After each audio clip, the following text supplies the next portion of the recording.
All right, we're back. Uh, Now, a couple days into your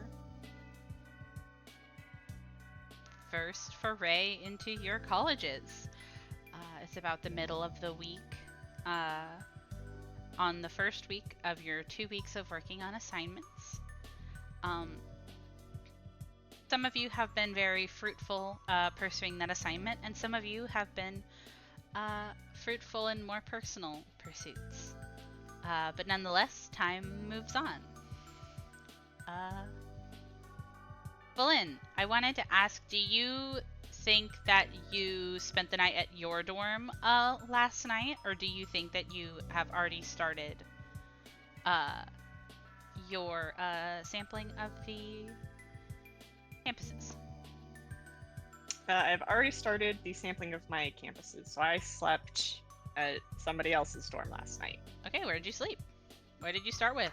And we'll go in the order that I wrote down my temporary roommates. So I'll start with Xanther on Prismari. All right, so yeah, your morning starts in Xanther's half decorated and half thrown together studio that very obviously is going to be set up for dancing and being able to practice athletic movements with the one wall of mirrors and the one wall of windows. So what do you think you do in this morning? I think she is going to do her best to try and act like she has been here this whole time. Mm-hmm.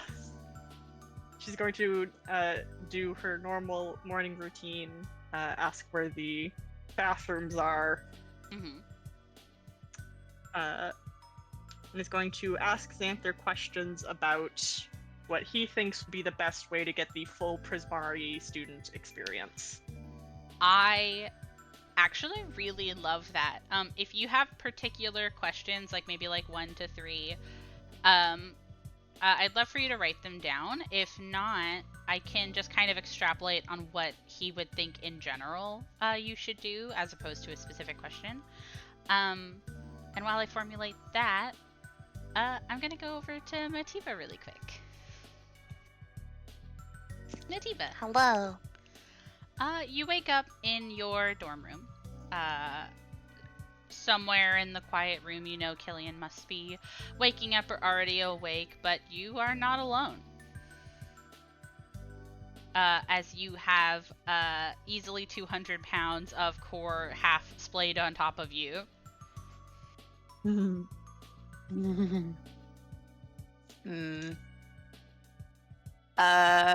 Motiva is going to be sneaky. And she's going to call out Sister, and she's going to share senses with Sister to tell her where Killian is. Okay, all right. So you do this, and she kind of goes to start slithering idly through the suite. Occasionally, she can fly too, right? Yeah. Occasionally swimming through the air to peek over partitions and bookshelves. And you see that he is, from what it seems like, still asleep, or at the very least still in bed. Okay. Well, Motiva is going to, she can't slap him. She's gonna wiggle a Sean. Okay. Are you attempting to try to actually wake him up? Yeah. Okay, hold on.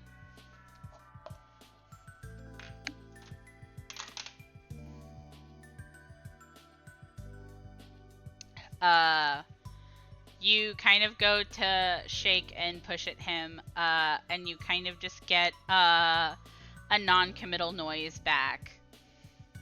But he doesn't move.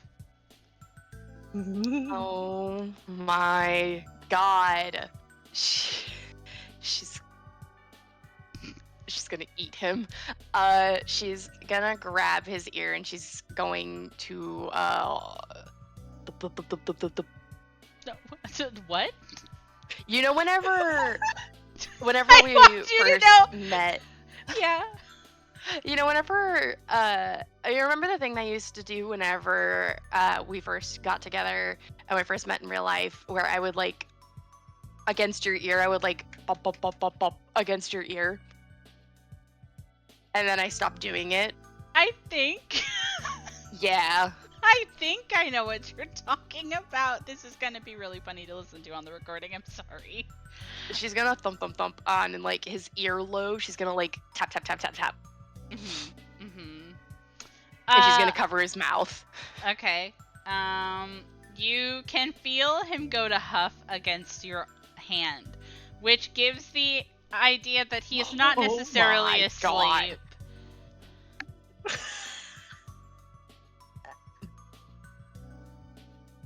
Sister's gonna come slithering back to Motiva's side of the bed and is gonna bite his fucking ankle. Are you actually telling her to bite him? Not bite, just how snakes they can't swallow a whole person, so they're just like, oh, that's food. So you want Sister to mouth at Ashan's ankle? Yeah. Okay. All right.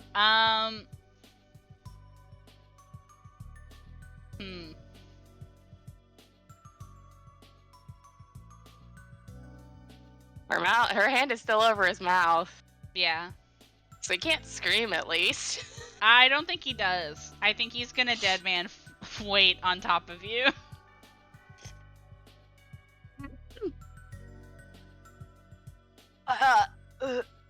Help. Are you okay? I laughed while you were saying that. I was drinking my coffee. This recording's gonna be really funny. Well, welcome to the Strixhaven comedy show.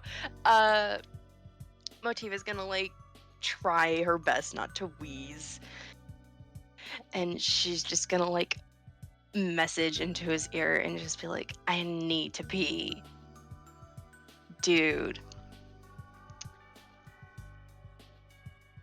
I think that gets him to kind of shift over onto his side so he's not fully on you, but I think he is going to attempt to push you out of bed. That's fine. He got a nat 20 on pushing you out of bed. I think he did it a lot harder than he expected he was going to do. Just just the thump. A crumbling scarecrow on the floor.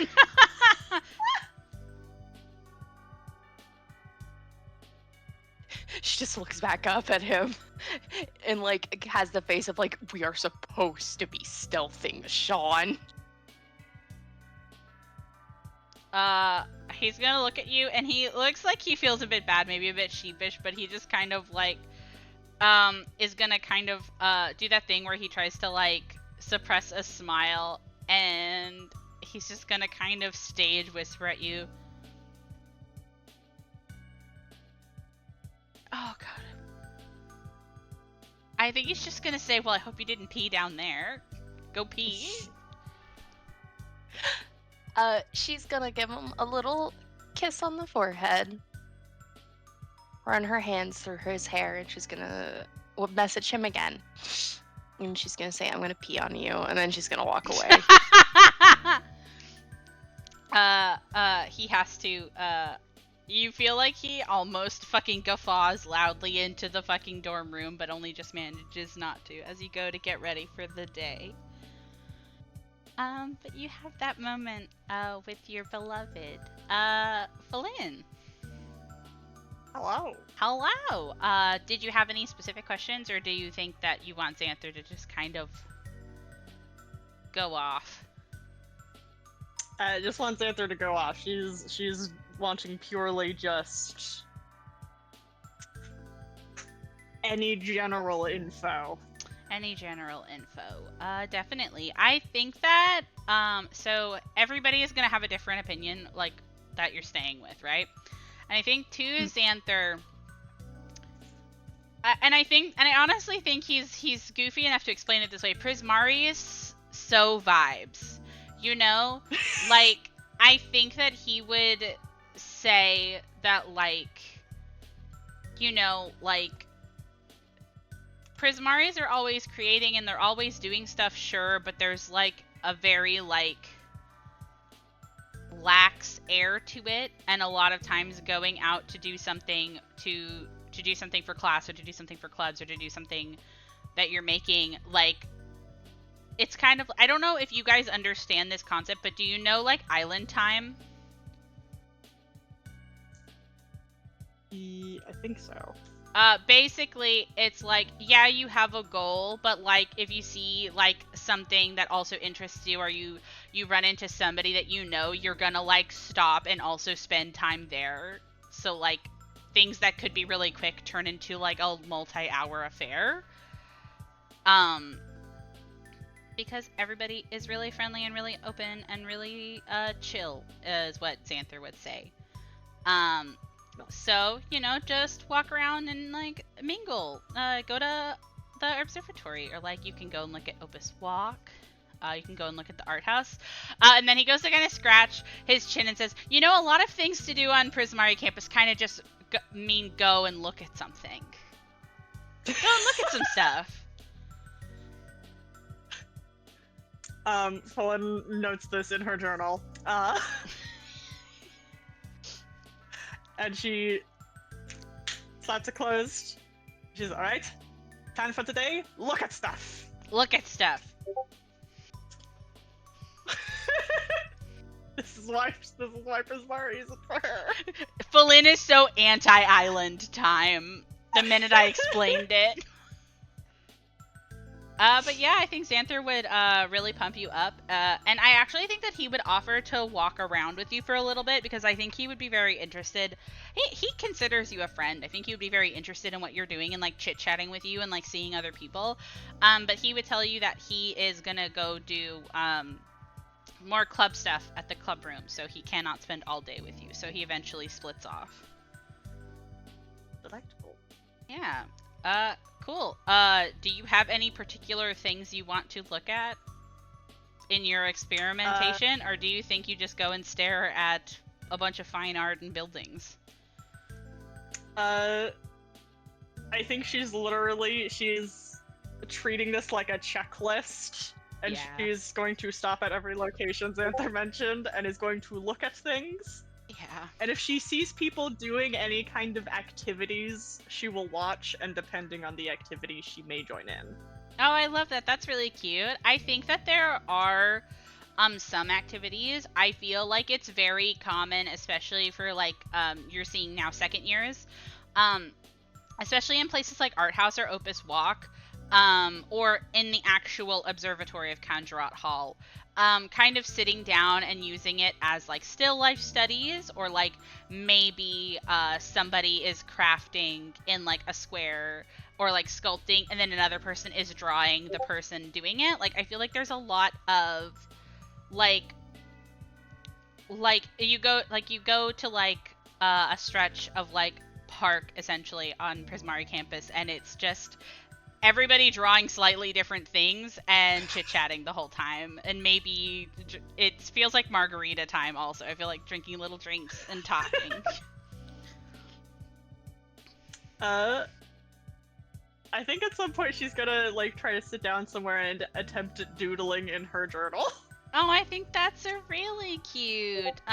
You go to sit down at a place that you see is kind of popular, so you're gonna be like, okay, I'm gonna do what the Romans did, you know, and you start doodling in this little square of this sort of, like, I want to say that, like, it has, like, almost like a mosaic floor. It's like a little common square situation, and you see it has this sort of, like, beautiful, like, shimmering, like, water and ice fountain, and you see at one end of the commons, you see at Prismari actually seemingly practicing out steps for a dance. Ooh. Oh my god. Yeah, I think Prismari gives a very interesting vibe where it's almost like you're alone together, you know? Aw. I love that. Yeah, I think it's a really cool vibe. But yeah, that is what your morning is gonna be like. And so now we're gonna go back to Motiva. What do you think your morning is like? I genuinely think it's a little bit chaotic, man. I'm not gonna lie. Do you have a lot of plans? And also, Ashawn is Uh, there. yeah. I think whenever Motiva comes back from the bathroom, she's gonna look, and I'm guessing he's still here. How long do you normally take in the bathroom? Like 10, 20 minutes. I think, yeah, and I think he's kind of like half lazing on your bed and half hanging off of it. You know, autistic people can't sit somewhere normally. Autistic people can't sit somewhere normally. Motiva's gonna look at him and she's gonna message him and be like, catch some food with you later. He's gonna look at you and kind of give you a grin and message back, and just say, text me when. I'm gonna be doing fuck all. She's gonna try not to laugh at that. And she's gonna go up to him and she's gonna whisper, make this count, okay? And she's going to use invisibility on him. Ooh, okay, slay.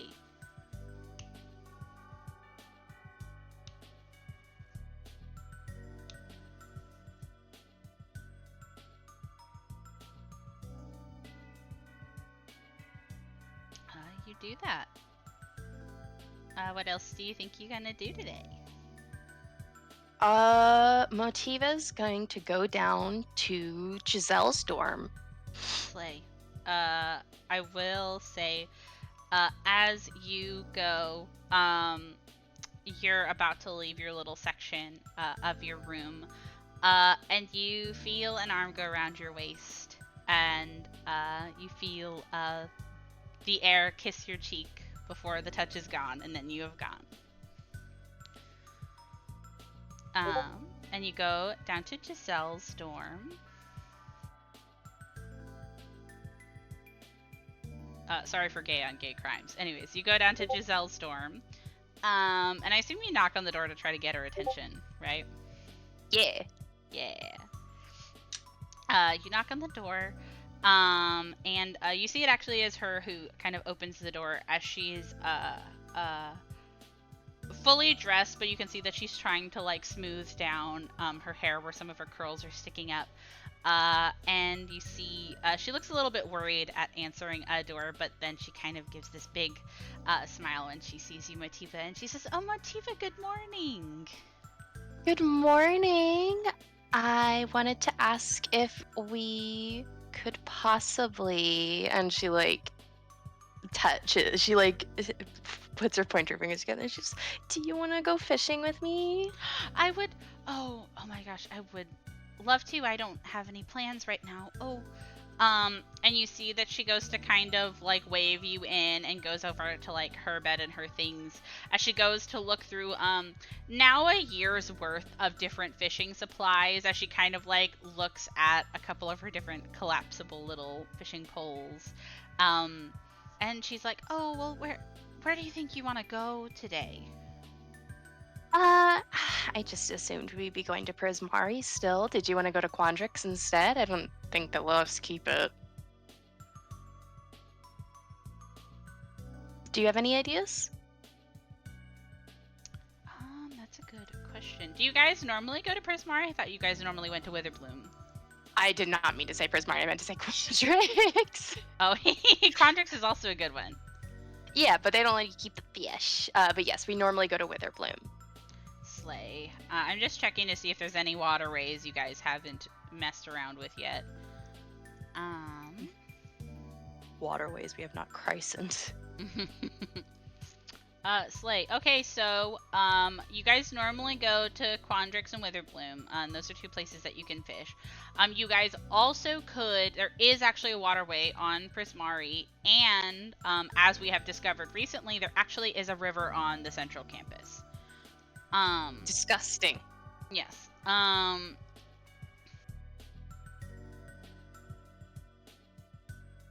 I also do know that there is a waterway.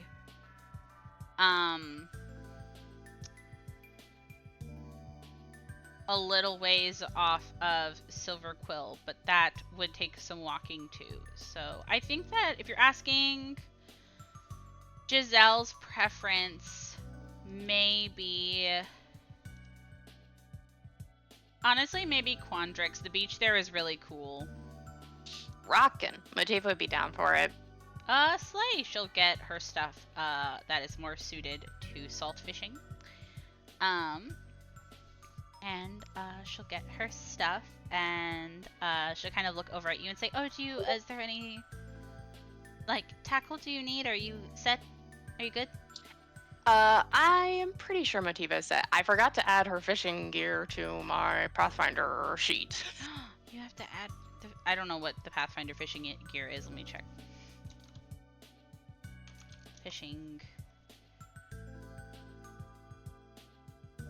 Okay, you can get fishing tackle or enhanced fishing tackle.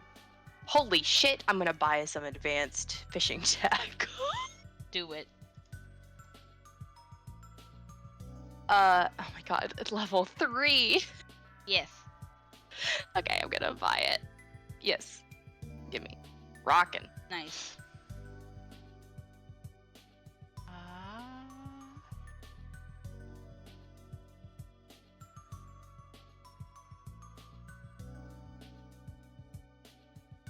All right. Okay, I was looking about how fishing works in Pathfinder. You would be able to use survival unless you had fishing lore, which I'm pretty sure you don't have fishing lore.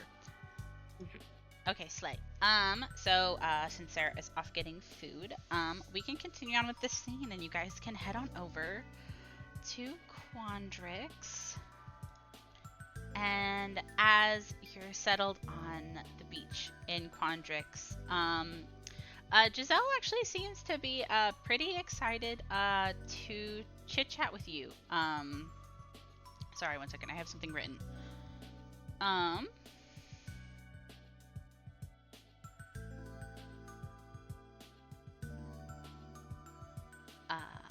Yeah, she seems really excited about the new year and asks more about your roommate situation and talks a little bit about hers. Hell yeah. Motiva would actually say that she likes the setup that she has with Killian. Oh, that's so exciting. And it's... I was really worried, but I don't know, he kind of gets it. That's good, you know. I try not to be too intimidated by people since coming here. I feel like even whenever an upperclassman seems really unapproachable or scary, they're just people, you know? Yeah, he kind of gets it. Both of us really just wanted single rooms, and now we have to share something with somebody, and... he almost walked in on me in the bathroom. I was just taking my makeup off, but I think that kind of goes to show how he's... Yeah, that's a fun fact for you, Sarah. That kind of shows how he's just never had a roommate, if anything. I don't imagine he's used to sharing a space with people. Well, I guess I can't blame anyone. You. I was just going to say, I don't think, well, I think most people would prefer a solo room, so I guess it's not too strange, you know? Yeah, I know that you said that you didn't mind because you liked seeing a bunch of people. I just think it's fun, I think.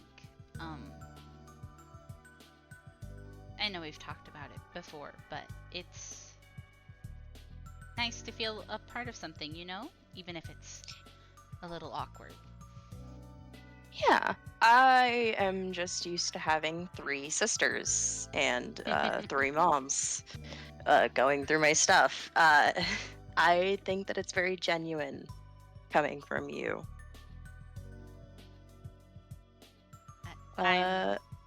Oh, go ahead. No, go ahead. No, go ahead. She would just say, I'm legitimately really glad that you can get along with him, though. Who knows? Maybe even next quarter you'll get him again. He is poring over those books. I think he might like me as a person, but he is out. He is done. Oh, well, that's fair enough. How is your roommates though? Oh, it's really lovely. Sorry, I'm checking really quick. I think Motiva would start up also like add to that like I'm not saying I'm bitter to Grayson for switching to make you go with another rando, but Oh, no, it's okay. Me and Grayson weren't really that close either, and well, if I'm honest, it's nice not to be rooming with a boy. he's a dog 90% of the time. But... You know what I mean. Motiva. I don't know. I'm pretty happy with it actually. I know that he switched with Vanessa, and that's why I'm rooming with her. But she's really nice, actually. We spend a lot of time together. Really? Yeah, I think she was worried about how I would be settling in. Nanya Lugo is also nice, but she has friends on other campuses, so I don't see her as much. But it feels like, I don't know, it's nice to feel like an upperclassman is going out of their way to talk to you and include you and stuff. She starts kicking her leg and she says, "No, I definitely get that. It. Do you ever feel like everybody else who's from Arcavios is really scared to talk about the bad things, so you just end up doing stuff that's really silly?" No, I agree. I think it's kind of surprising.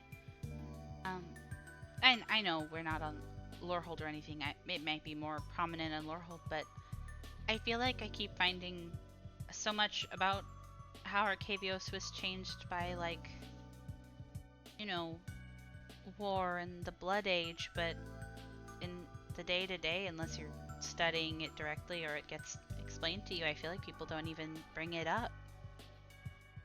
Yeah. But it affects like everything, you know?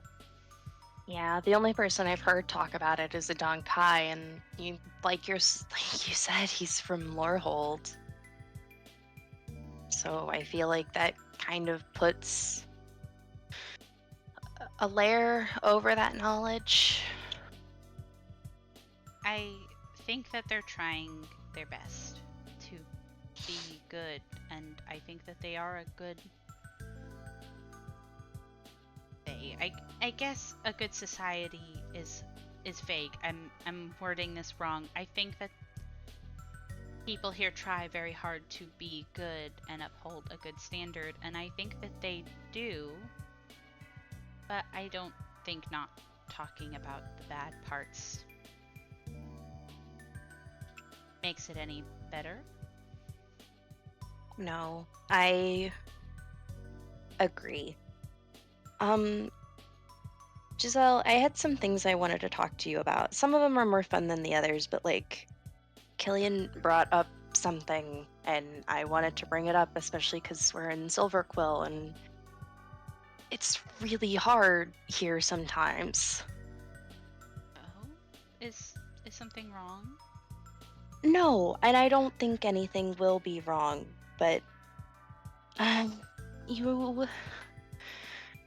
you remember whenever we first came here and we got a warning about the mage hunters, the Oriq. Yes. I know it wasn't a problem last year, but I feel like that's because we were first years, but Killian did give me one kernel of truth about this place, and it's that we're probably going to see a lot of issues pop up with it. And I wanted to ask you if you notice anything, or if you're really worried about somebody. I know that we have a hard time standing out, but I think now is the time more than ever for us to keep an eye on people, at least.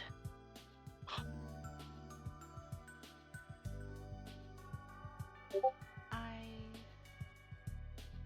think so as well.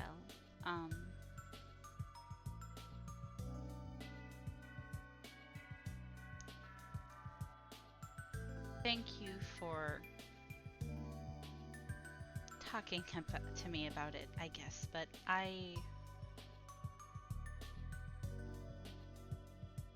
it's not that I didn't think it was a problem. I knew that things happened last year.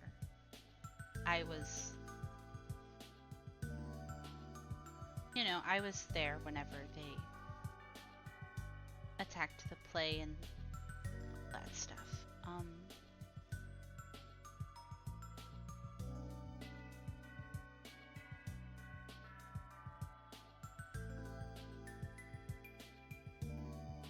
Sorry, I'm thinking about how to word this. I think that Giselle has a really interesting comment to make about this. I will say, I wanted Motiva to add, and she was going to say, I actually spoke to Tyva, and even he's worried about how they've been really quiet compared to other years. So I'm worried they're going to be really aggressive in the future. That's really fair. I have a thing I wanted to word about the other thing you said really quick. Oh, go ahead. I'm sorry. I don't know if I can word this exactly the same way that she would word it, but I think that Giselle basically is going to explain to Motiva that even though it might seem like Arcavios might lull certain people into security if they don't talk about the Arik, but she's kind of low-key always ready to square up, and that is not something a year in Arcavios has taken away from her. A year in Arcavios will never take her away from her. She's kind of like kick ass. She's kind of always like aware that something could happen, but like she's been operating under the assumption that anything could happen at any moment. To hypervigilance. Yeah. But I think another thing that she says specifically about the whole like, oh, reach out to people if you're like worried about them. I honestly think that like Giselle like thanks you for the warning, but I think that she like just outright kind of explains that like she's been really going out of her way to keep all of the people close to her chest, because this is kind of the first place where she's had people that she can do that with. Oh. And it's not to be like, oh, well, like, how would you say that? I think that she is saying it specifically to be like, you don't have to worry that I will be the one neglecting somebody that I'm close to. Yeah. Giselle Motiva... stays in people's business. Yeah, Motiva would give her a hug and just say thank you. I wanted to bring this up to Falin and the others, but I'm just really worried. I'm really worried. I'm trying not to be worried about it. I'm trying to enjoy the nice things. I wanted to talk to you about nice things, but it's been in the back of my head, and I've just been really stressed about this. I've seen a lot of cult shit. I don't want to see my friends get into cult shit. I think that that's fair. I'm more than knowledgeable about cult shit too. She rubs her arm. I think it will always be a little scary. I think it'll always be worrisome when you know that there's something that could hurt you or the people that you care about. and then she's gonna kind of put her hands on your elbows, Motiva, and just say, I think that fear is important. And I don't want you to just get rid of it, but it also shouldn't stop you from the nice things, you know? Yeah. She puts her head on Giselle's head. 2 minds. And then she lets you do that and just says, I think that it will always be a bit of a worry.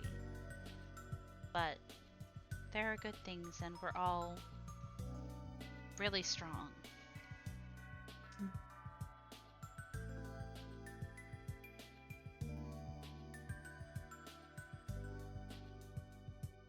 I mean, Yeah. look at you. I can't look at me. Thank you, though. She pushes you forward a little bit so you can see a little bit of your reflection in the choppy surf. And she goes to kind of shake you a little bit with a bit of a laugh and say, you got thrown all the way to the big city and came right back. Yeah. She looks to Giselle, and I imagine this conversation goes on for a while because I don't have anything to add to the Orreek conversation unless you do. I do not. Motiva's gonna look to Giselle and say, I have 13 boyfriends. 13? She starts counting on her fingers. Hold on. I know exactly how many people that she would think is your boyfriend. Hold on. Oh my god.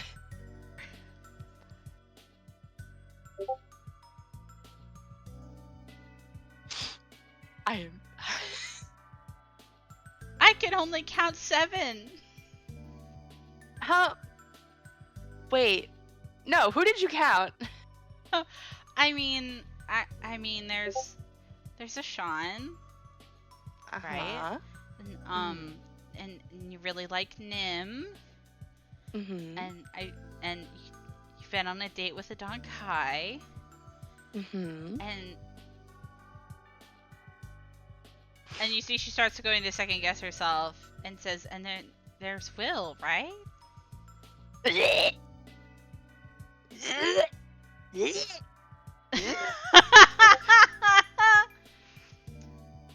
And you spend all that time with Grayson. I think Grayson would rather die before he dates me. I would give him an aneurysm. Oh. No, I'm listening. How do you have 13 if those 2 were wrong? I have 3 boyfriends. Are the other 10 on 2 boyfriends Ravnica? and a partner. I wish I had 10 boyfriends waiting on Ravnica. God, that would be so funny. No, I lied to me. She goes to shake your shoulders a bit. Maybe I just don't know how to count. I believed you. I have 3 partners now, and I'm really happy.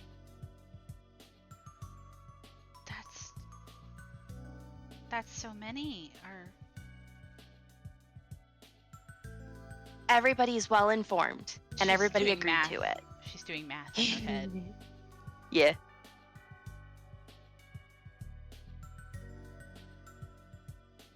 Giselle intelligence check. She's doing math in her head, and like she's kind of staring at you and like reading you a bit, and like the longer she looks at you, the redder her face gets, and she's like, you live like one of those novels. I wish I lived like one of those novels. I do not have as much time as those ladies have. Or as much whole. Oh my god. The patience for that. I cannot. And Motiva like starts rambling on. She's like, I read the book that you showed me one time, and I did like it. It was very spicy. But Giselle, can you imagine having sex an entire night? I can't. Physically, I would give up. Oh, Citation, she listen. did. Sorry, what? She has before. She's not lying, but she's like unaware of how stupid she sounds. Giselle has her face in her hands and says, I mean, there are. A writer doesn't have to write in that they took a break and got something to eat. Like, that's just narratively not as interesting. No, but that would be so cute. A tryst, and then the lovers walk off to the kitchen, and then they make some eggs, and then they make more eggs. You're killing Giselle. She is becoming a pill bug.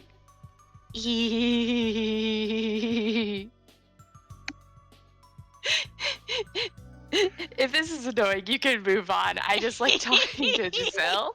No, I like it a lot. I think a lot of this is gonna be her. I feel like you continue kind of embarrassing her, and eventually she does that thing where she's tired of being embarrassed and she starts getting really bratty and she starts pushing you and is like, I think she's gonna like harass you for all of the little details. Like, how did you even manage that? Wah. She would tell her that it involved a lot of crying.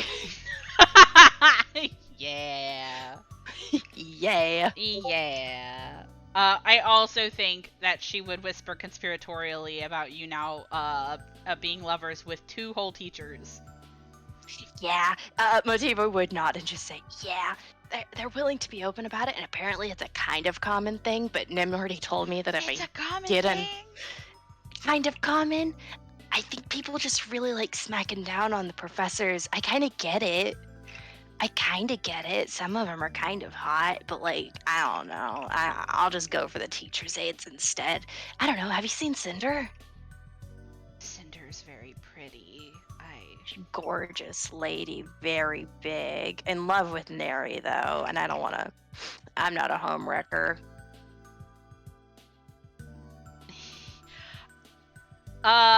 You say that and you see her go to like look shocked, and then she goes to smile and she goes to like hide it, and then it kind of like peeks out a bit. And she's like, you didn't.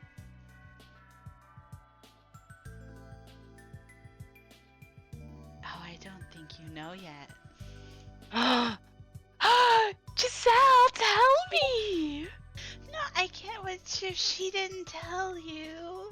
No, Giselle! Giselle, I will tell you about the passionate love I made to Nim and Adonkai. You're bribing me to go against my values.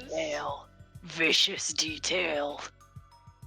Do you want to hear about the time an elf fucked me into the pavement in Ravnica? That's real. Come on.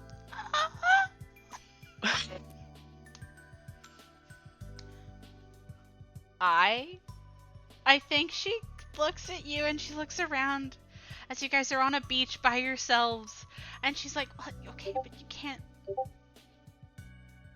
spread it around." Motiva looks to Giselle, and she crosses her heart, and she says, something fairies honor, something. I don't spread rumors. Give me it. I'm gonna DM you this because it's gonna be a secret. Oh, Sarah! Oh my god!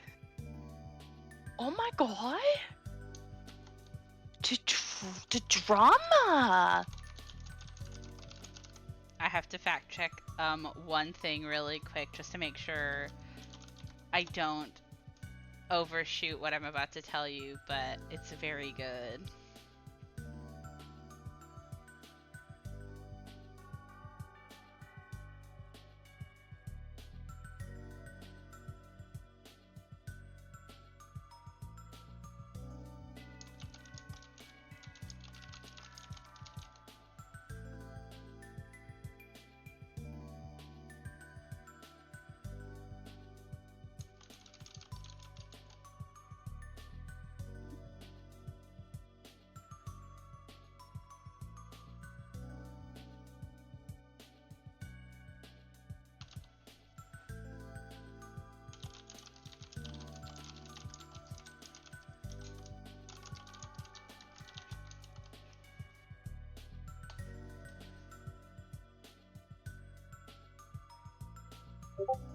I'm gonna fucking vomit. Motiva just looks at her and she's just like, oh. We have that reaction on recording, besties. Let's go. Holy fuck. Holy shit. The real fucking drama. Oh my god, Sarah. You're gonna find out soon. You're gonna find out soon. If I have my shit correct, you will find out soon. You're gonna find out very soon. Very soon. Very, very soon.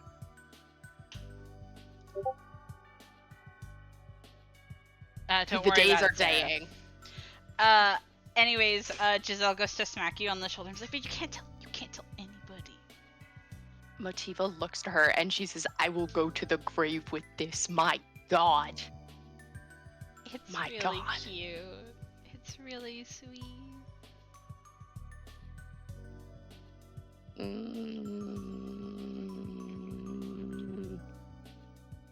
She's just like she's just pacing around. She's like, man.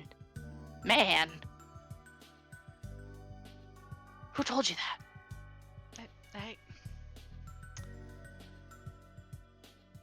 Are you besties with Cinder? And I didn't know. I like to get along very well with the people on the campus that I'm joining. Also, Cinder is very nice, and I mean, we were on the same floor as, you know. This is true. Also, I do know Cinder's nice. She gave me a dress.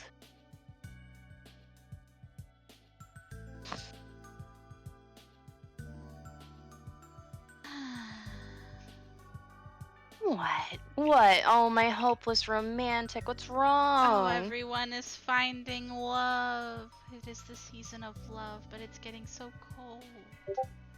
Oh, that makes it the season of love, darling. You gotta find somebody to huddle up with in a cozy little lair, a little cozy little room with a fire. It's the perfect season for loving. Stop being Also- embarrassing. You have 3 whole someones to snuggle up with.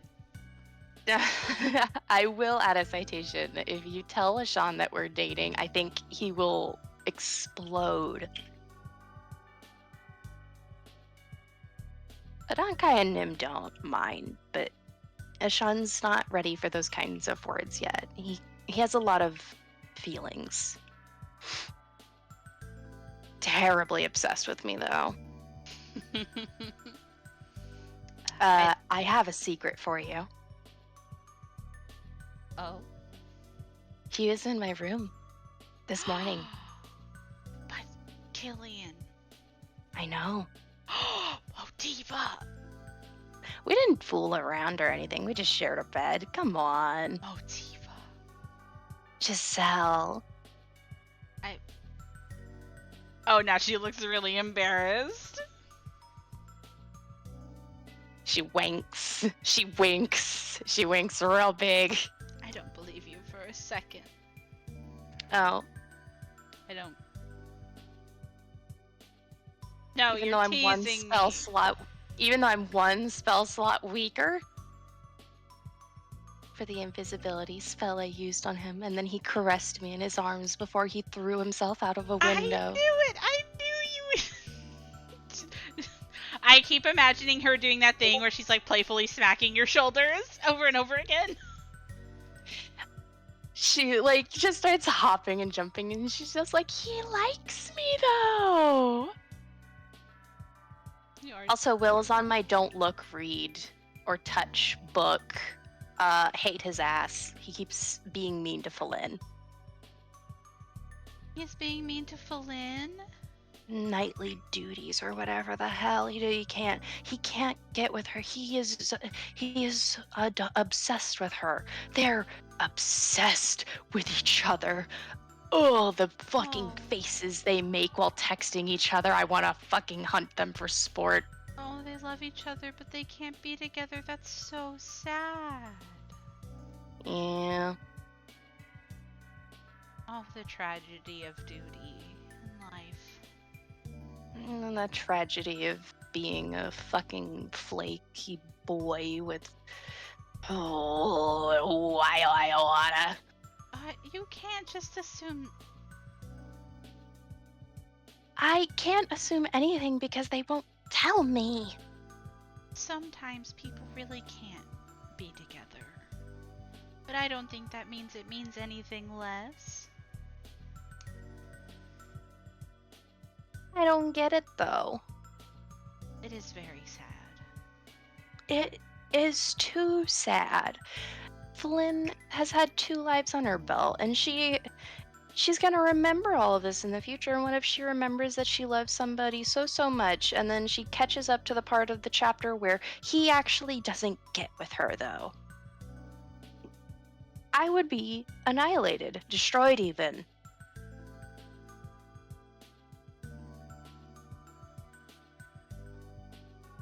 By risk I hope of you guys like sounding- this. Oh. No, go ahead. By risk of sounding depressing, isn't that what life is like, though? Oh, damn it. She Sometimes like you love leans on someone so Giselle. much and you lose them. Sometimes you love someone so much and it doesn't work out. But you're no less lesser for having loved. Your Innistrati is coming out. Damn it. I'm Aw. sorry, I'm just moved by emotion. No, it's okay. Don't worry. If you catch them looking at each other, though, it's the most disgusting thing. You'd be obsessed with it. You would love it.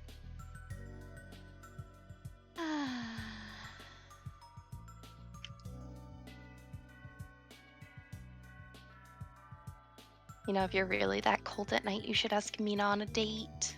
I keep thinking about it. I've already asked her on a couple dates. I can't move too fast. I don't know. It's getting mighty chilly outside.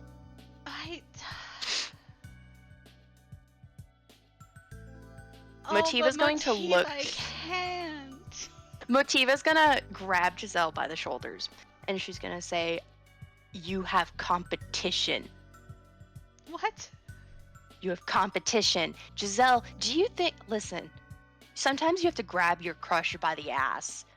Do you think they're gonna wait for you? I would hope. No. Darling, not everybody has time to wait. She's graduating next year. Oh my god, you're right.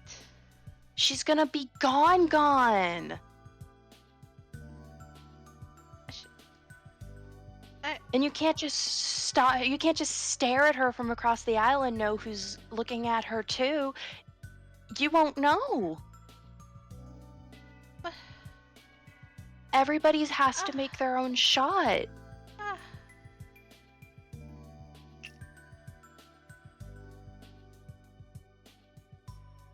Ah. Eleni took her shot at Falin, even though Falin has a thing for Will, and it still worked out.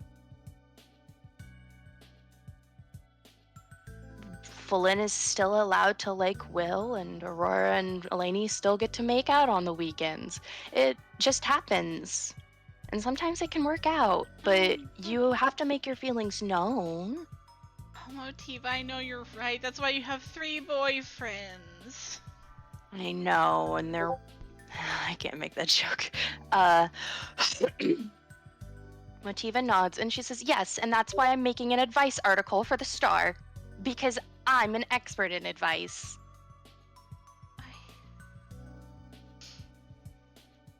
Giselle gives a delicate little sniffle and just says, "But she's already done so much for me. It's..." What if this is you doing something for her?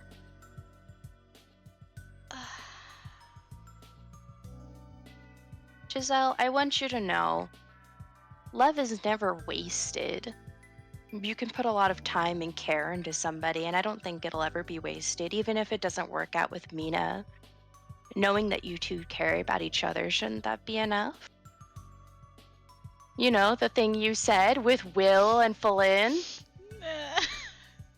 You're right. Okay, you're right. And you know so much. Then you have all of these wild escapades. I know. And she gives her a little kiss on the eyelid. And she says, I know. Everything moves so fast. It's true. What happens to second years. exchanging romantic letters over the course of a decade? Ugh. Well, you have a phone, so you can just text her instead. Does Giselle have a phone? Giselle does not have a phone. Yeah, I was about to say, Giselle, I don't think. Giselle's like, what's a phone? Oh no, Giselle does have a phone. Giselle does. He does have a phone. Giselle! Giselle Wait, and ah! Oh my god. Oh, what have you done?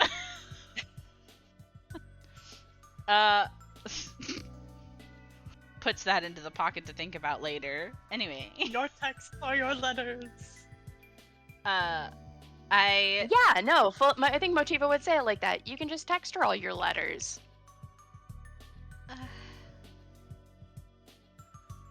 Text her some poetry. Okay,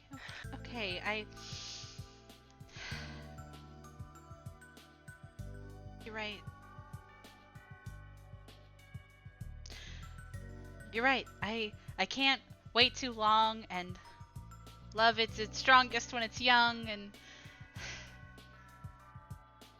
Everybody's gonna take their shot. You gotta take yours too. I'm gonna do it, and she's gonna graduate, and she's gonna go back to Doradora, and she's gonna live in a house with her moms and my mom, and I'm gonna graduate, and I'm gonna live in Doradora in a house with our moms. And she's going off on this like tangent where she's trying to like talk herself up about it.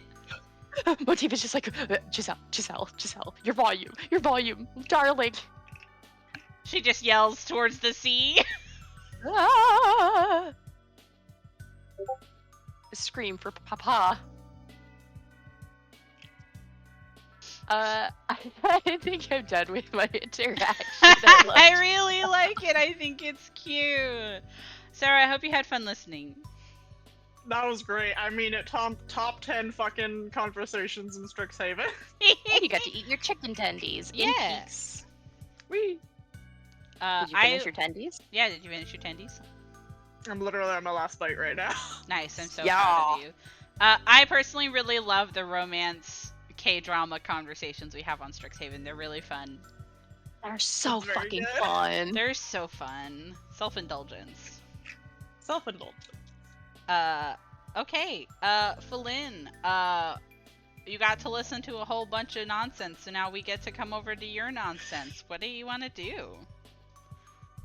I think for the most part, Falin is just walking around with Xanther until up to the point where he leaves for the clubs.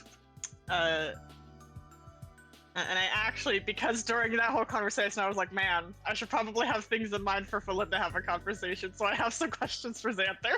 Oh, I love that! Hell yeah! You can definitely shoot them. I will say something really fun is I actually think when he's ready to go to the clubs, he would invite you to go with him too, so think about if you want to go with him. Ooh, yes, I think she would. Slay, give me your questions. Okay. First, and I imagine this is just stuff that is brought up as they're walking throughout the day. One, what made you want to get into cheerleading? I think she realizes, like, I don't think I ever asked you that before. Oh, that's so cute. I'm pretty sure there's an answer to that. Let me get to his page really quick.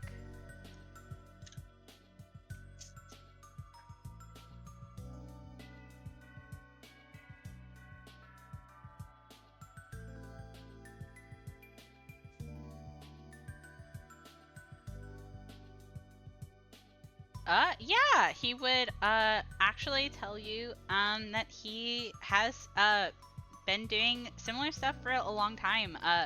He actually like, well, he would go on this tangent about how like, oh, cheer and like rhythmic gymnastics are like both different things, and they're also very different from dance. But like, he actually like has kind of always been into dance, and like he's always been very athletic and very energetic, as opposed to like poised or like stuffy about it.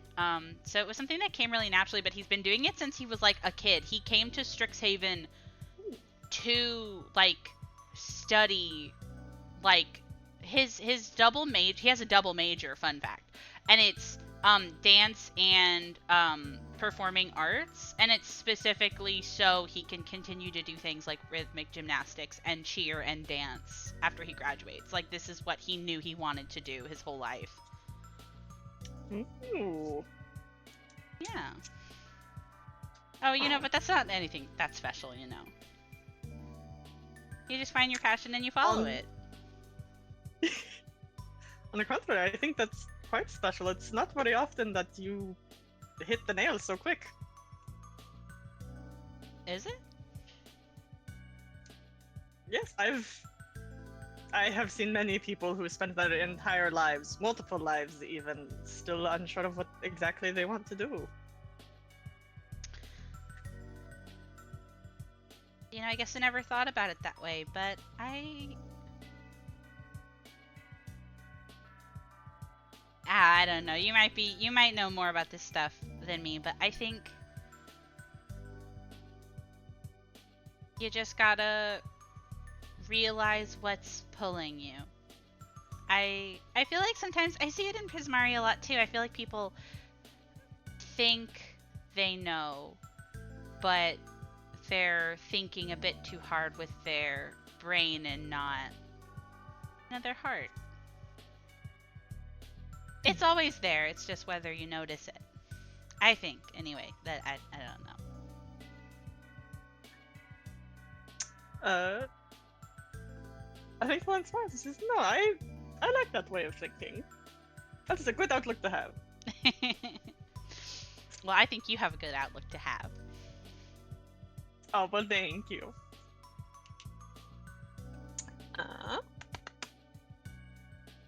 The next question, she would ask what his home is like. You're from Arcavios, yes? Yes. Yes. Let me check where he's from.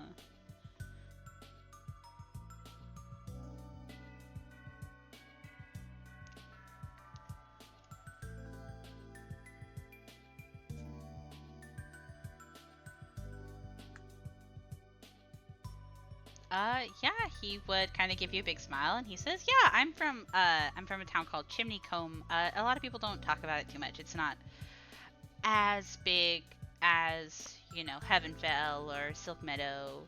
But there's a lot of a lot of fire genasi from there. A lot of Ifrits. Sorry, I have to use Pathfinder logo now.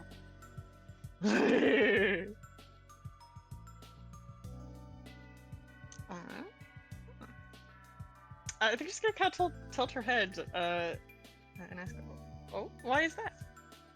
Oh, it's just it's kind of on the edge of the desert, the Tora Cathora Desert. It's like where a bunch of cliffs and tunnels are between the desert and the mountains. So there's a lot of Ifrits and there's a lot of Oreads, and there's some Sylphs. But it's mostly near Silk Meadow and the coast. People be fucking in the desert. They do be fucking in the desert.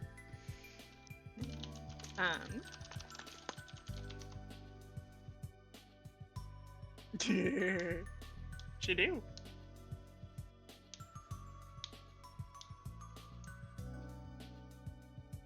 But it's honestly, I really like it.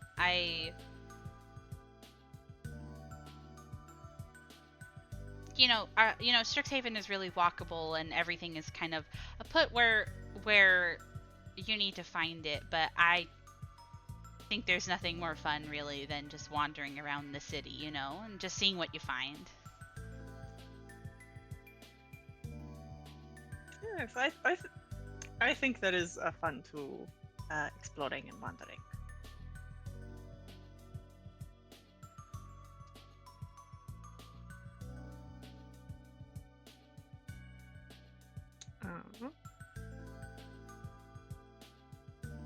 And in the same vein of that question, she will ask him if his family is out there. Yes, his family is out there. I'm trying to find if I have information on his parents. I might not yet, but I definitely know that they would be out in Chimney Cone because they do not have a reason to not be out there.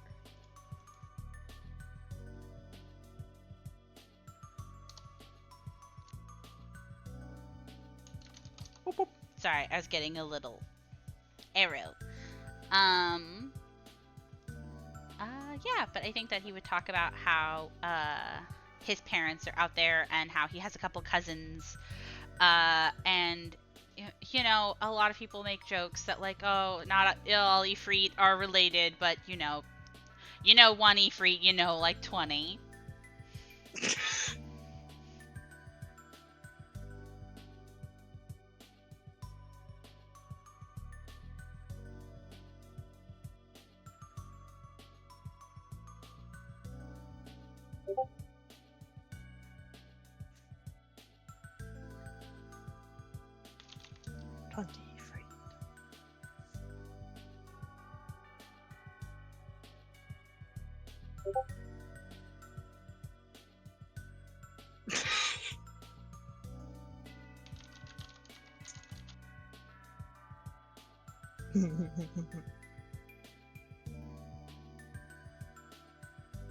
I feel like she would spend a while asking him about his hometown,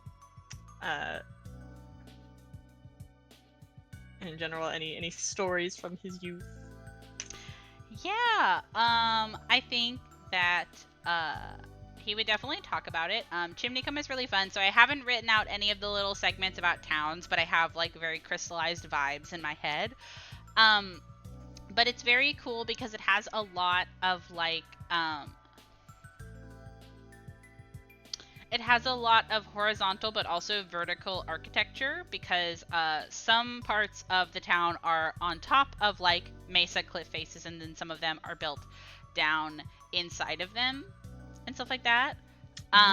So cliff jumping is a hobby. Oh,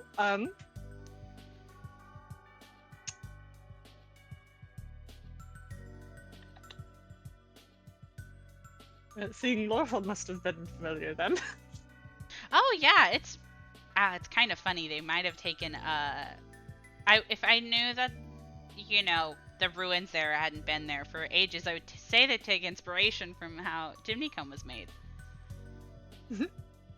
Maybe it was vice versa?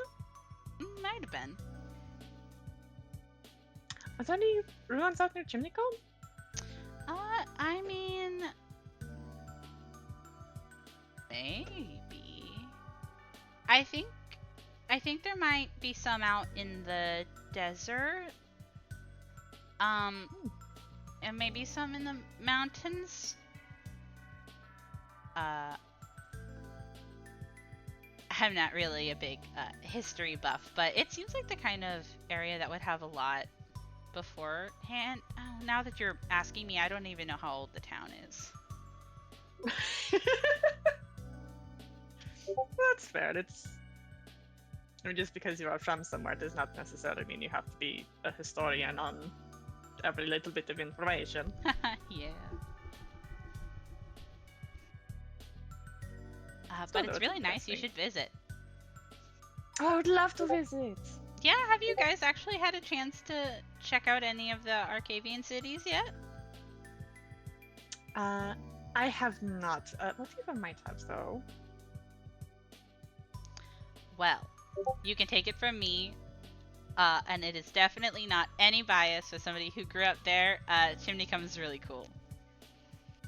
Do you think it would make for a good vacation spot? Oh, I think so, definitely. Actually, there's really fancy parts of town, you know, for touristy stuff. People really like visiting when it's the cold season. That makes sense. Perhaps sometime during this cold season we can organize something. Oh, that would be really fun. The go-to is when it's cold, go to Chimneycombe, and when it's warm, go to Silk Meadow.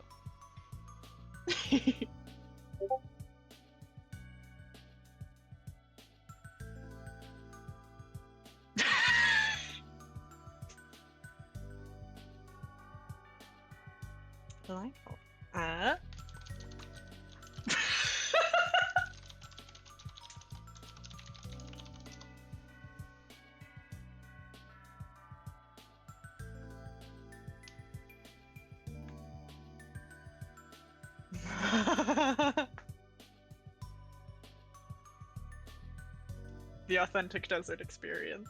The authentic desert experience. But I love talking as characters.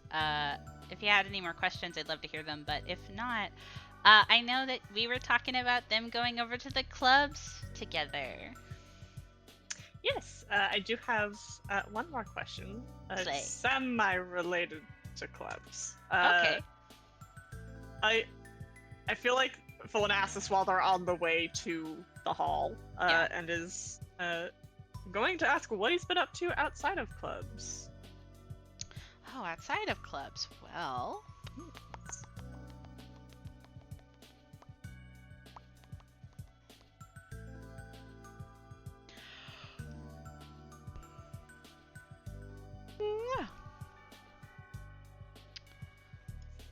I think that Xanther would actually talk about how he mostly spends his time dedicated to his clubs, because his clubs also deal with like his major and his passions, and he really likes doing it. He actually ends up doing a lot for clubs outside of club time. He dedicates a lot of his free time to it, which I think is really fun.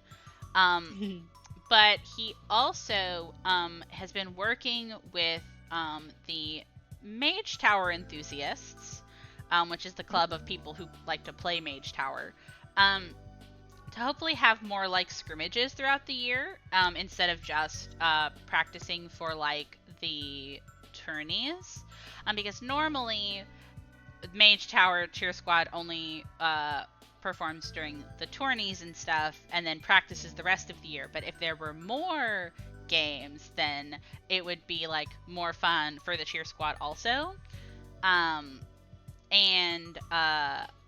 he would also admit that he has been doing a lot of that too, because well, there's no nice way to talk about it. Arlo's real bummed this year.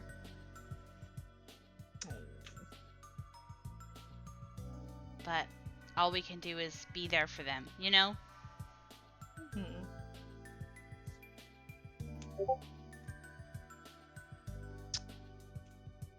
Oh, do you guys not remember why Arlo's sad?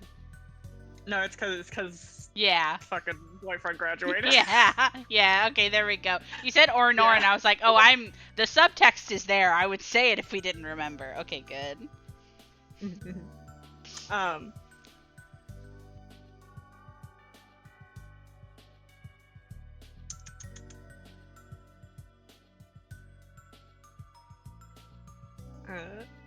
I think Flynn's just generally gonna look a little concerned for Arlo, and just going to say, if there's anything I can do to help with that, please let me know. A lot of people seem to be understandably sad. A lot of friends have graduated out now. Yeah, and beginning of the school year, I feel like is kind of always like that, because we are, kind of immediately back into it. But we're all still here, and who knows, they might come back for visits, or some might become teachers. It's just bittersweet. What was the name of the boyfriend again? Dradiel. Dradiel, yeah. Dradiel. Do you know what Dradiel is doing now that he's graduated? I wish that I knew. I'm sure I could ask Arlo, but I've been avoiding the topic a little bit. I know he was a Lorehold. Guy, so a lot of teachers come from that school. But perhaps I will ask them, or maybe ask someone from Lorehold if they know anything. Oh yeah, you might. There's a lot of upperclassmen, actually. I think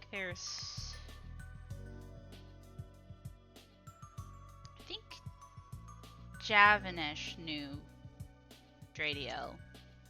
Could ask him. Ooh. Oh, that's perfect.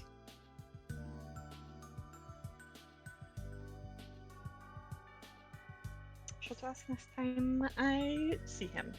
And perhaps in the meantime, can give Arlo a little surprise visit. Oh, A little treat. I think she'd like that. But we can't be sad. We're about to go into a room of prospective new recruits. Yes. We have to cheer. Gotta smile. She smacks her face a bit, gets a big smile, says cheer. He's gonna shake you a little bit.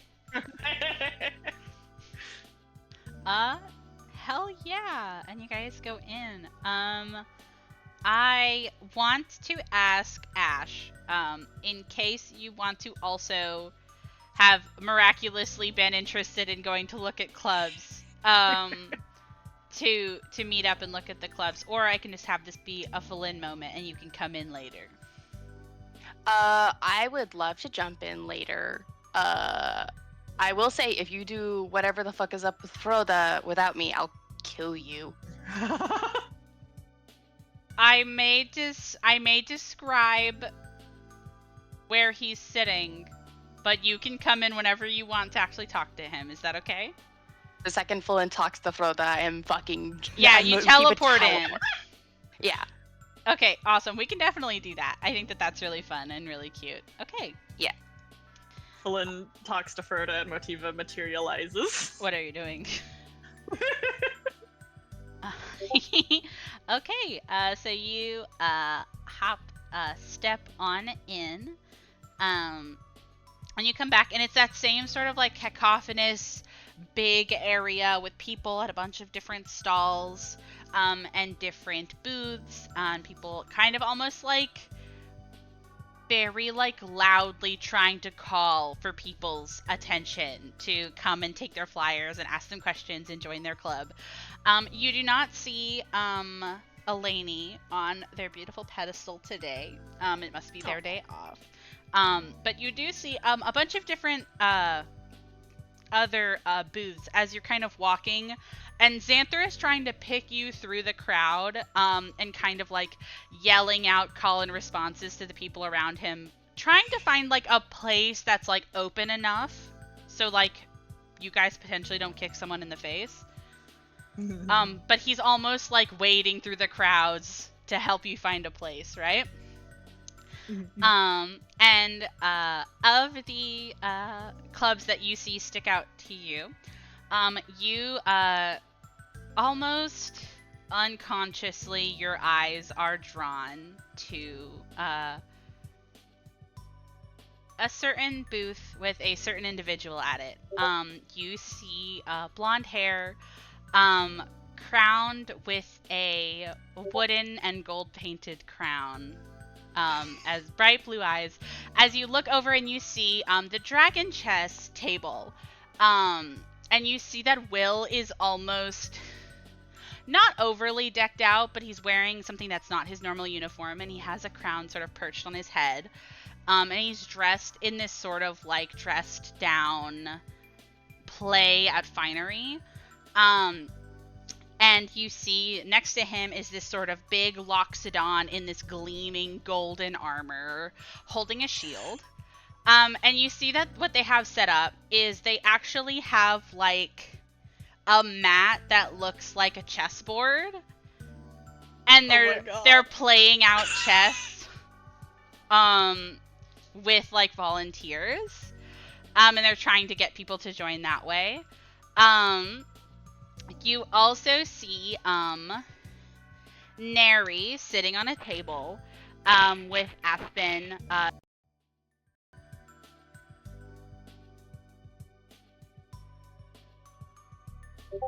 and you see that they are next to a sign that looks very fancy that says Fantastic Horticulture Club. And you see that it's actually a table that's just full of like potted plants, and underneath the main sign that's sort of like painstakingly calligraphied, there's sort of like a hand-painted sign that says free plants.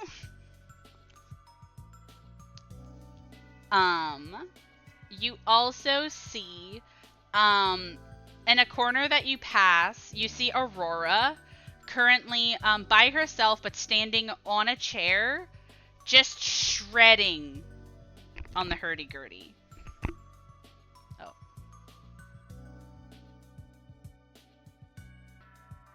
Okay, technical difficulties. We have reestablished the stalls.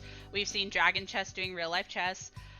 Neri is giving out free plants for Fantastical Horticulture. We've seen Aurora shredding on the hurdy-gurdy. There's not a sign, but you know that the only club Aurora is in is the Show Band Association. So this is for band. And the last stall you notice of note, and the reason why I point this one out is because everyone else has like a big show going on, like there's an event or people are dressed up, people are hawking and like calling attention, making a lot of noise. And then as you find like a sort of empty space that Xanther thinks is like, worth it, to try to do cheerleading stuff, and begins pulling out like basically like face paint if you wanted to paint your face or body to get attention. You see in a lone corner one of the first years that you have just been introduced to. You see Froda. You see that he's just sitting at like a fold-out chair. He's in his sort of like normal like regal attire, legs crossed, sitting with his hands like on his knees, his like long gray braid pulled over his shoulder, and he's just kind of sitting patiently and waiting. And above him is like this sort of like, I don't want to say that it's like a handmade banner in like a way that it's like more shoddy than other people's banners, but it's very plain because it's not decorated. It's just this little banner, and it says a word that looks like this.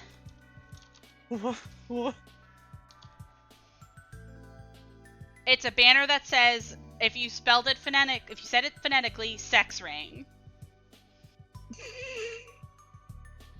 And he's just sitting there.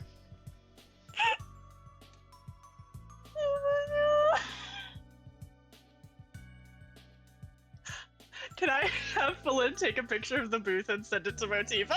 You should. That's really funny. Yeah, you take a picture, you send it. And so since these are sending phones, I've like established that I think the funniest thing about them is that you have like this history on your phone, but it is also ascending into your brain.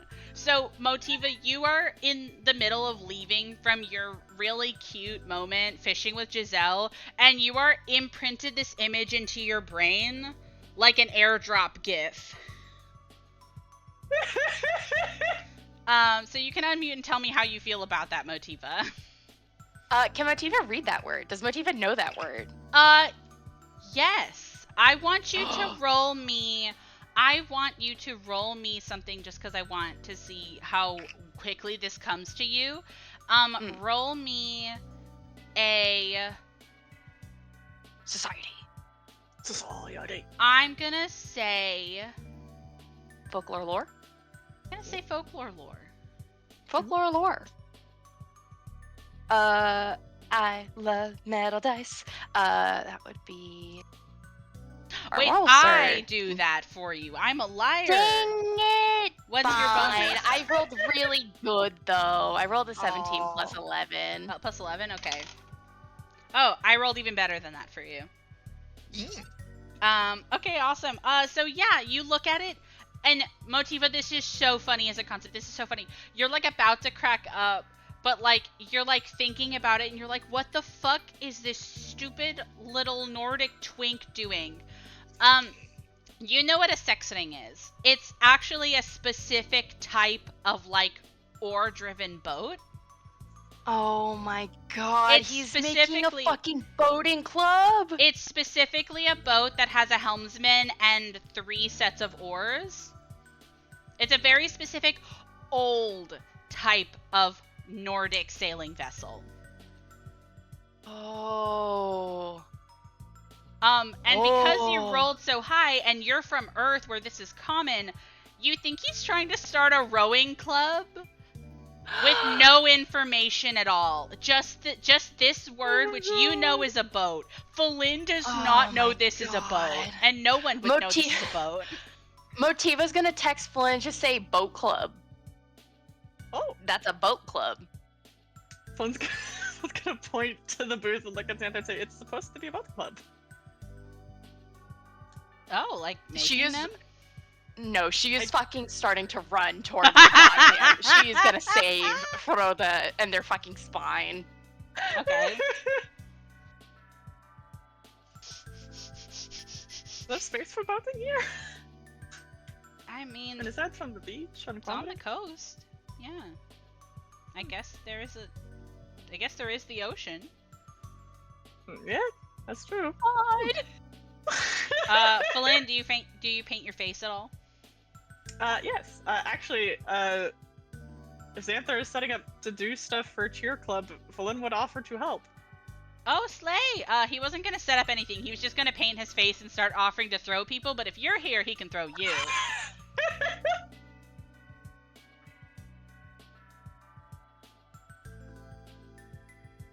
Honestly, that's a really good tactic. Yeah, it is. Just being like, hey, Just look at offer us. to throw people. Hey, come on, it's easy. You can It's also be easy. thrown into the air.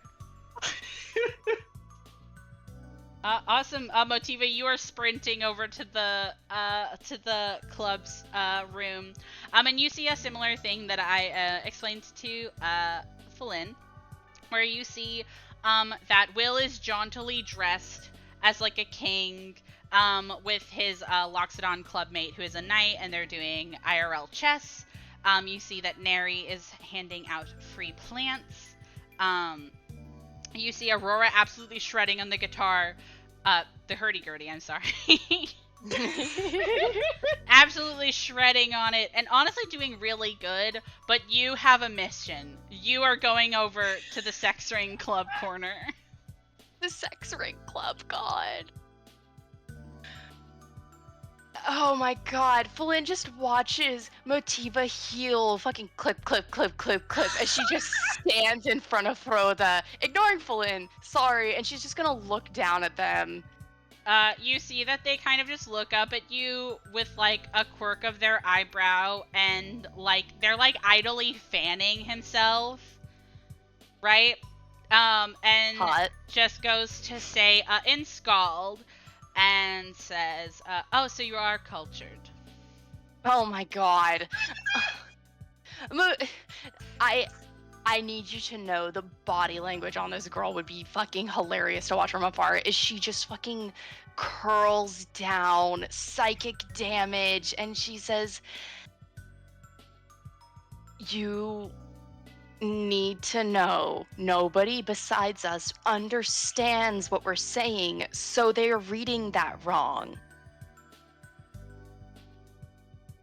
That sounds like a problem for them. If you don't know what a club is, you should come up and ask about it. Oh my god. Okay, hold on. Motiva's gonna fucking dust off her pants, and she's gonna advertise for Froda. Oh my gosh! Okay. She's gonna like hop up on the table and she's gonna look down at them and she's gonna say, "They think you're starting a sex dungeon." What would give them that idea? If That's they read stupid. it like a bunch of freaks, it reads a sex ring. I want to mention the funny thing is that it would be like scald, scald, scald, sex ring, scald, scald, scald. Can I have Falin in the middle of applying face paint, look very concerned, and be like, one second, and go to walk up to them? Yeah, you come up and they're arguing aggressively in an Eastern European language. Horrible Is on the everything- ears. Is everything okay? We're fine. I should have been more specific. Froda is starting a rowing club. It's just a very specific cultural word Ah, okay. that nobody knows. Yes, I am. I did think you were doing like a sex thing. I was That- confused. He looks offended. She I think actually it- looks up and she says, "It's not a sex thing. It's a boat thing." Yes, So it's- 1 second, I think I'm surrounded by children, and I'm proven wrong because I'm surrounded by perverts. Oh, you got that right at least.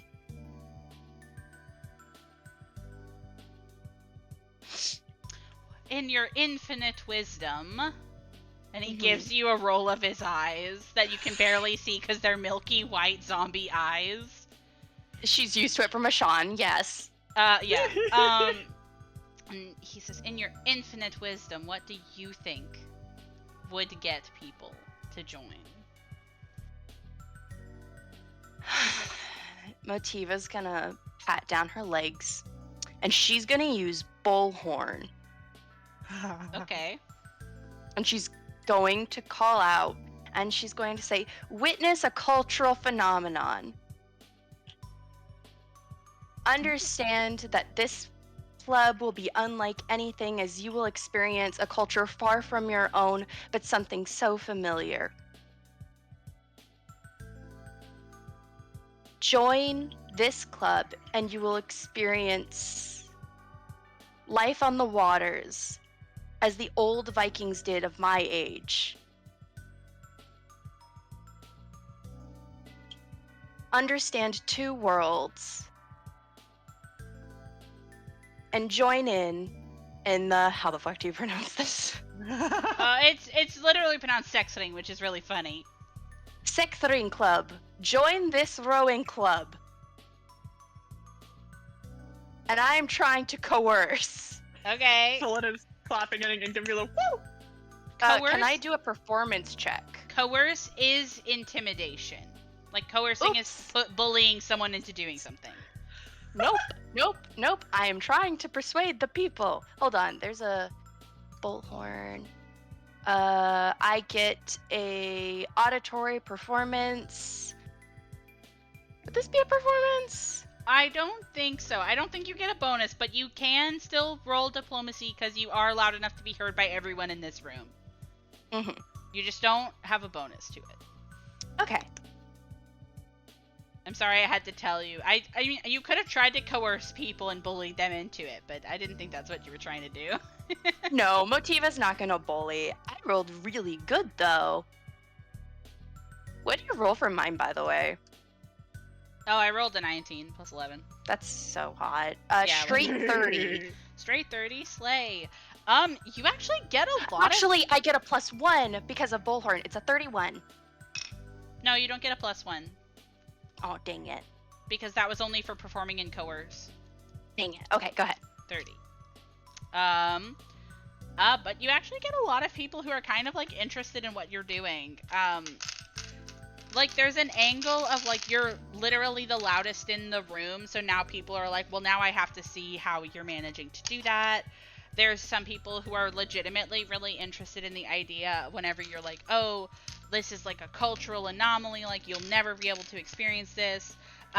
You see a lot of people who, like, are interested in, like, the historical society also, like, looking at this because you like the history, blah, blah, blah. And you also get a lot of people who are like, well, now I get to see what this sex ring club is about. I think Motiva would also add that it is a group activity. Yeah, and you see that you actually pull over, like, a decent amount of people. Like, this is a full room, and you easily get, like, a crowd of maybe, like, 10 or 15 in this corner. And I think as you're kind of doing it, Froda looks at, like, you and what you're doing and looks at, like, the turnout and goes to kind of stand and almost, like, add to your own call to it. As he kind of goes and, like, dramatically, like, waves his arm, the sleeve of, like, their cloak, leaving a trail of frost, as they go to make a little illusion of, the sexing, like, boat. And I think that he is going to, I don't want to say piggyback because that sounds mean, but he's gonna basically piggyback off of a lot of what you're saying, and also back up basically what you're saying. Like, this is an old and storied tradition. It's the sport of warriors, you know, the sport of, like, scholars. Like, everybody can find something out of this sort of thing. And it does really well. People. Yeah. And I think there's this kind of moment, where, Froda kind of looks, at you, Motiva, and looks you up and down and kind of gives you a nod of, It's the last time you impressed Froda, it looked begrudging, but this time it feels like you've actually really climbed up in his esteem. I think Motiva is gonna nod and she's gonna like whisper and scald, like hop down off the table and like speak and scald and just be like, I'm not gonna let people think this is a sex ring thing and be a bunch of perverts. This is my cultural heritage too. Only I get to make the sex ring jokes, not them. I'm sorry, that's really funny. You see he goes to nod his head and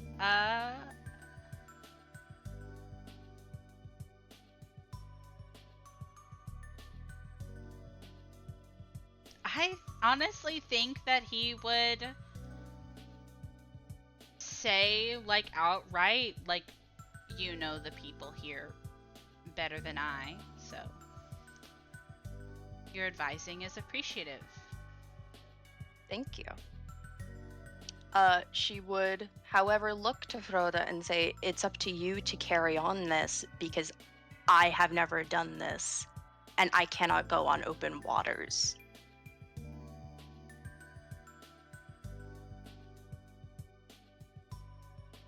Interesting to see a Scald be averse to the sea. Mm, You have a Many seat at my times have- oars. Oh, good? oh, go ahead. He was just gonna say you have a seat at my oars whenever you want. She nods and she says, I will think about it. I may take it up so that at the very least, if somebody is confused, I can redirect them.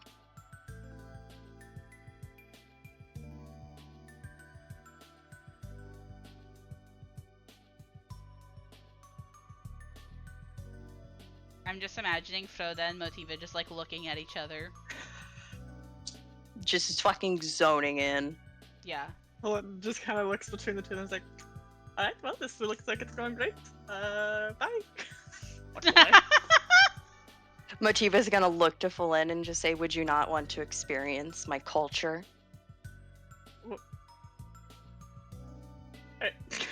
Are you trying to intimidate me into joining the rowing club? Motiva looks and she says, Falin, Yes. a little bit. You hear Froda actually go to scoff and say, you don't need to coerce anyone. If you don't think you're strong enough, then you don't have to push yourself to try.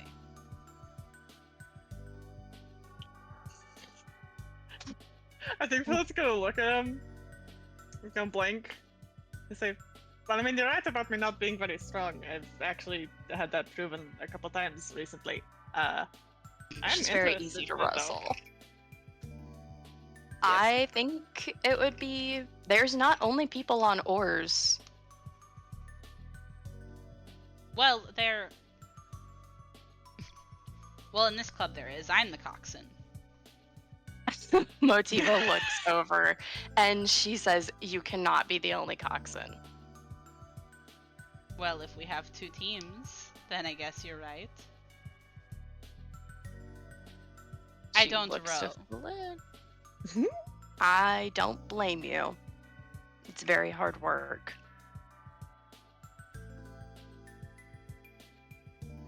I think we're gonna think for a second. And because we still can't officially join the clubs yet, can we?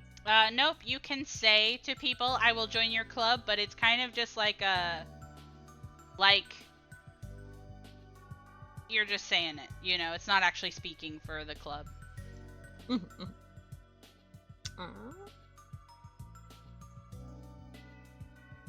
I think Falin will say that she'll think about it, because she's still not entirely sure about what she wants to do outside of cheer this year. I think Froda will nod and say, you prove that you have a warrior spirit.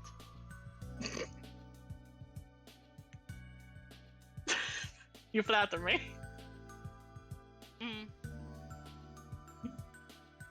Call it optimism.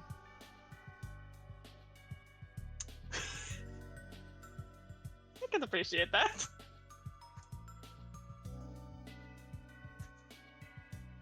I hope you like my mean zombie. I like him. I love your mean love zombie. the mean zombie. I think he would. I'm throwing this in at the end, but I keep thinking about it. I think that he would offer to shake both of your hands, Motiva for helping him, but then also, fill in when you say that you'll think about it. So you can shake his hand if you think that your characters would. Yes. I think she'd shake his hand. You're gonna describe it as being awful, huh? It actually is surprisingly firm. His skin is definitely not soft though.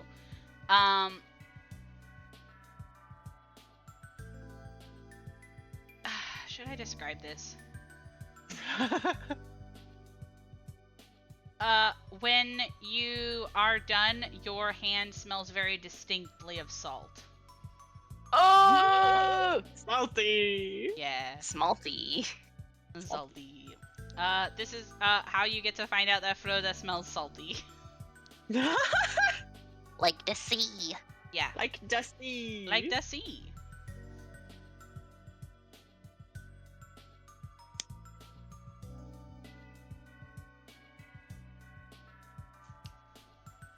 The temptation I have to go to the Dragon Chest Club and try to kick Will's ass is intense. I was about to say. Okay. Do you want to do that? Do you want to play chess? Yeah. Okay. Yeah. You go up.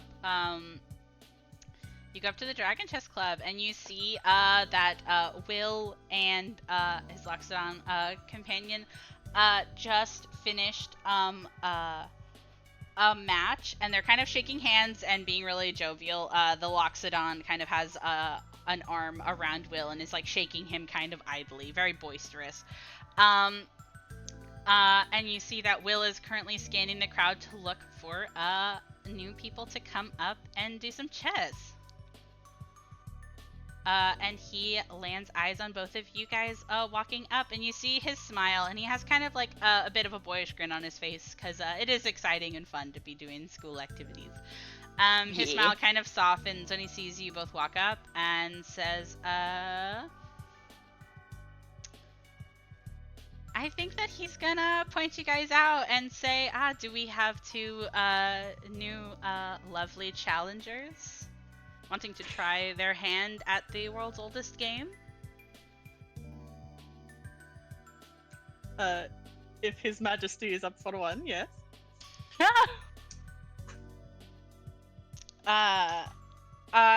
He's gonna kind of grin and look towards the both of you and say, well, of course you can, of course, challenge me or Sir Rampart, my loyal knight. But I would be very interested to see how you two might play against each other. Everyone here has seen how I play. But I'm very interested to see how either of you would. Flynn's gonna look to Motiva and gesture to the board. Motiva will nod and say, I think it'll be fun. Alright, are you guys gonna play chess? Yeah! Okay, hold on 1 second. Benini just pulls up activity for shit. Oh no! Hi, everybody! Alright, let's play some chess. Ooh. Yeah? How? Oh, can you not see my board? No. Oh, that's okay, hold on. Oh my god, wait, no, I see it! Ash, why can't you? We're in the... No, it's in the, foundry. Oh. Hi, Ash. This does pose an issue because Sarah I know... can't play chess. Yeah, I don't know any of the rules. Ash tried explaining them to me one time. Absolutely none of it has stuck, and Phelan would be infinitely better at stuff like this than I would. Ah, damn, that's so fair. I'm sorry. We don't have to actually play chess. I just thought it would be funny. No, It is, buddy, I'm I sorry. would love to play chess with you on this board later, though. At any point, you can come to the Dragon Chess Club and you can play chess. I like the frou-frou dog. What frou-frou dog? This frou-frou dog. Oh, yes. She's very cool. Fun fact, these icons are actually really interesting. They're all petitioners. You know? I can believe it. Really like the possum. That's also a petitioner. That is so fair. I will put him away for now. And we I'm will sorry. settle this the we'll settle this the old-fashioned way with an intelligence versus. I was gonna say, Panini, you should roll our intelligence checks and tell us how it goes after we tell you how we play. I think it would be Okay. fun. Okay. I think your rolls are fun. Sarah, you don't have to agree, but I think it would be cool. Yeah. Slay. You said how you play. Does that mean you know how Motiva likes to play chess? Yes.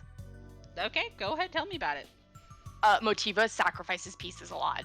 You know, Final Fantasy Viren, the conversation he had with Robin, where it was just like, oh yeah, let's simulate an army through this. And then Robin was just like, I keep fucking losing. And he's just like, yeah, because I keep sacrificing pieces so I can murder you. Yeah. Yep, fair enough. Phelan seems like a fort kind of gal. Fort. What do you mean by that?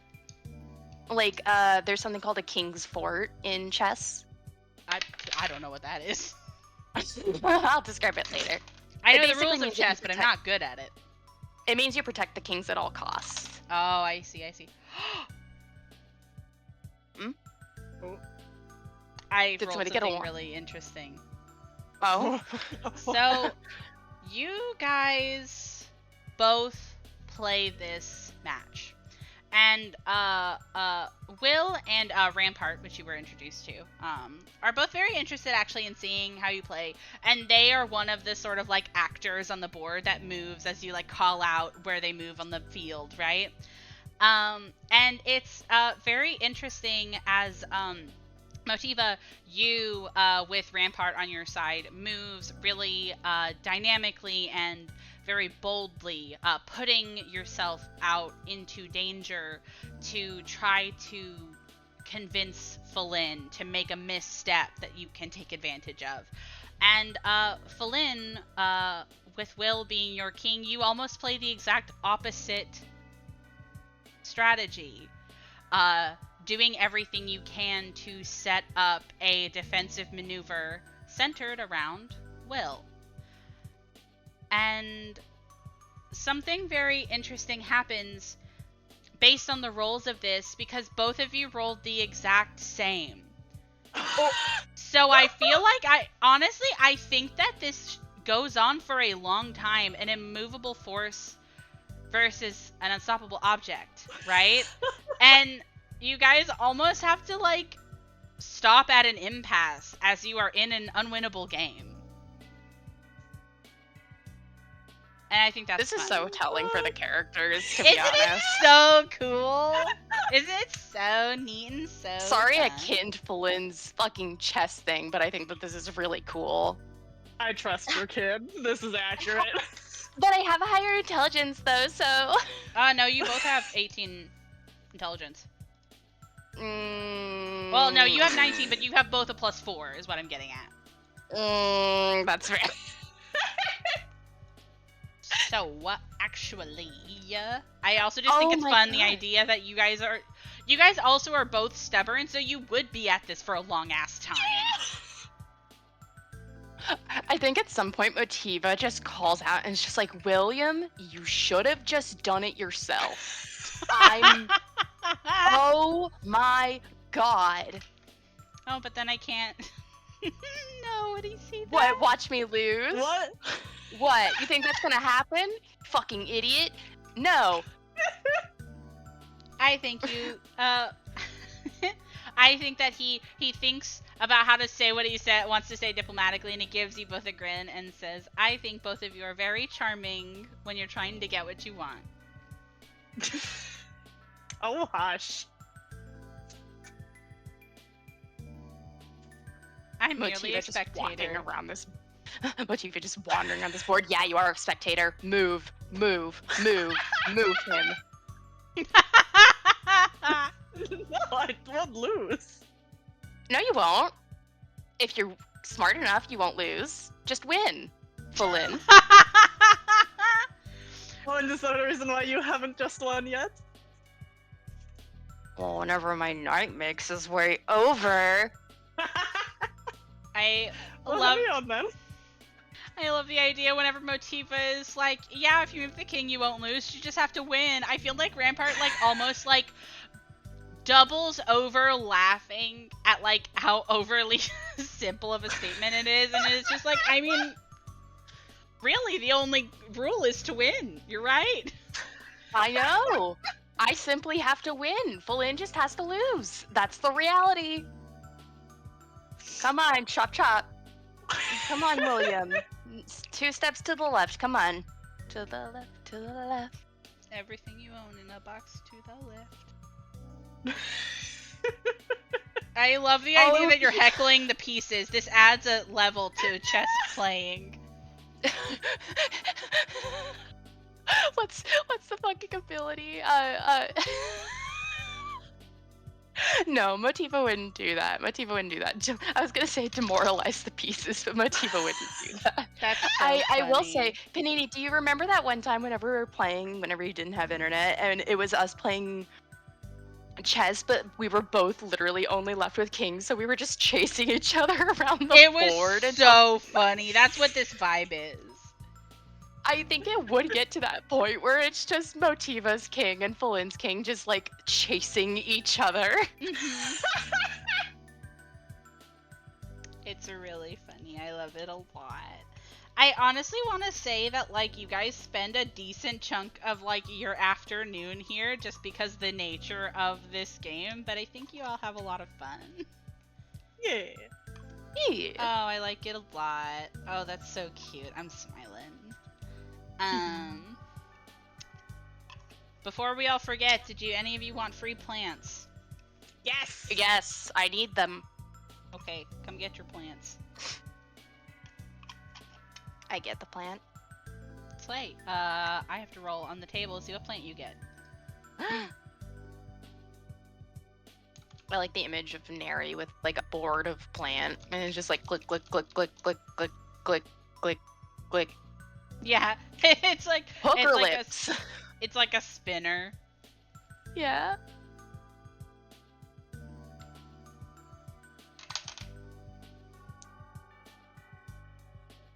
Motiva, you are gifted a string of pearls.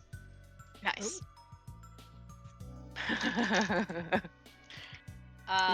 And then Falin, you actually roll on a lucky spot that gives you 2 plants. You get a lantana and a zinnia.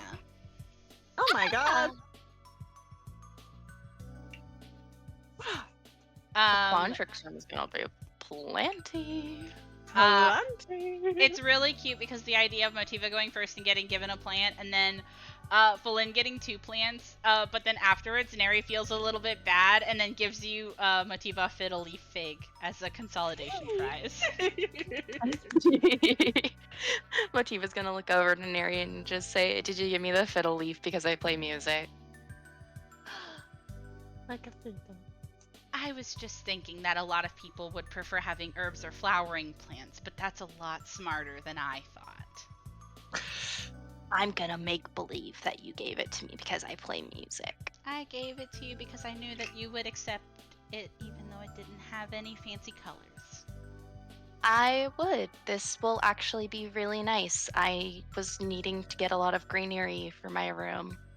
Oh, do you not have a lot? No, I don't. Silver Quilt doesn't have a lot of life breathed into it, so I have to get a lot of plants or else I get sick.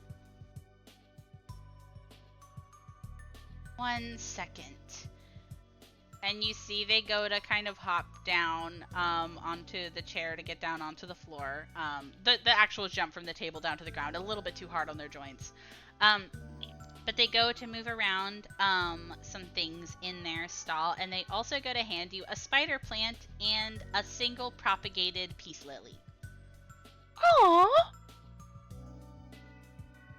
Oh god, that's so much shit in her hands, though. Yeah, you have like 4 potted plants. Well, you have 3 potted plants and then a flower in like a vase.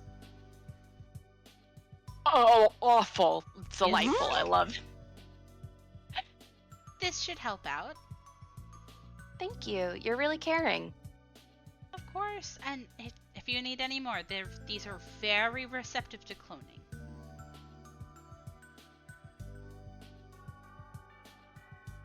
Motiva with big old bug eyes.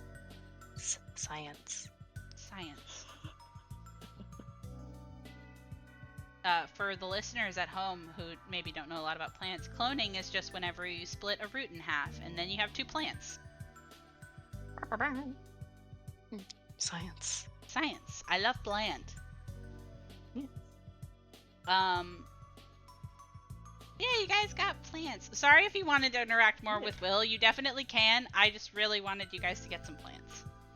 No, I I wanted those plants. Me pointing, I need those plants. Go ahead. This does also, because now that we've been here and Motiva has had that interaction, Felina's going to give Motiva a look that is very worried and say, "Have you been getting sick?" Oh no! Anytime I just get too no. Anytime I get too sick or I start feeling a bit dizzy, I just walk over to Witherbloom and I go touch a tree. Motiva, you should have told me. I would have gotten you more plants for your room or something.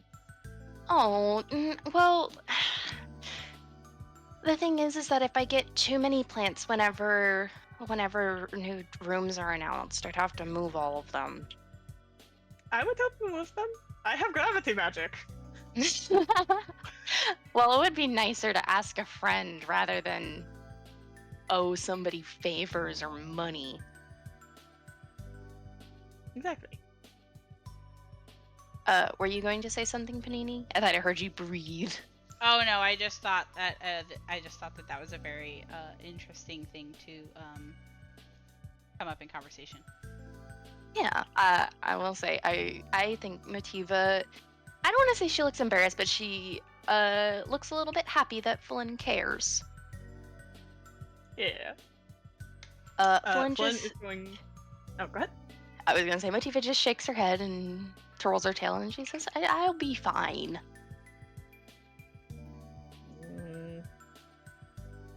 Just gonna go and grab Motiva's hand. And it's going to say, "What are your favorite kinds of plants?" She looks to Neri because I'm assuming Neri is still there. Yeah. Motiva just looks at it and says, "You can't judge me for my basic ass plant ones." I would never judge you. Motiva would say that she likes a lot of wandering plants, and that she likes plants with heavy smells.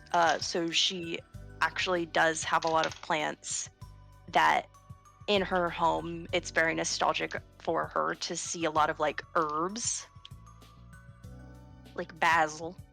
So, as you guys are kind of talking about that, both Motiva and Flynn, you notice something out of the corner of your eye, as Neri almost imperceptibly goes to pick up a little notepad and writes some stuff down.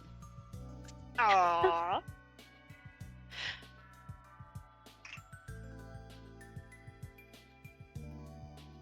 She looks to both of them and she says, "You guys don't have to worry too much. It's just gets exhausting being in such a developed college." Flynn will nod and will say, I will try not to worry too much, but I will still worry, because I care about you. Thank you. You're allowed to worry. It's just that I'm not kidding. I just go hop, step, walk over to Witherbloom. It's one of the reasons I'll end up visiting the witch's clinic or I'll visit the pawn shop. It's really easy to find shit to do, and I get to touch some grass. Would carrying a plant on you help? How much greenery does it take to abate any dizziness? I have not tested. Flynn's eyes light up. Would you like to? Oh my god. I mean, it takes like a couple of weeks for it to happen. So does that mean that I would just have to stay only on Silverquill? Because that's boring. No, I more so just if it happens again, not trying to make it happen on purpose. Okay, yeah. If it ends up happening again, I'll tell you. She looks to Neri with the notepad and she says, "Hey there."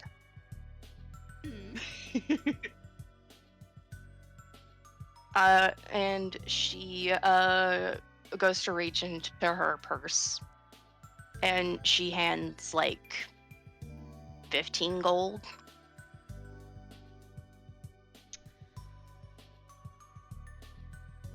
Now, Motiva, Mm-hmm. I don't want to insinuate you can't read, but the sign does say free.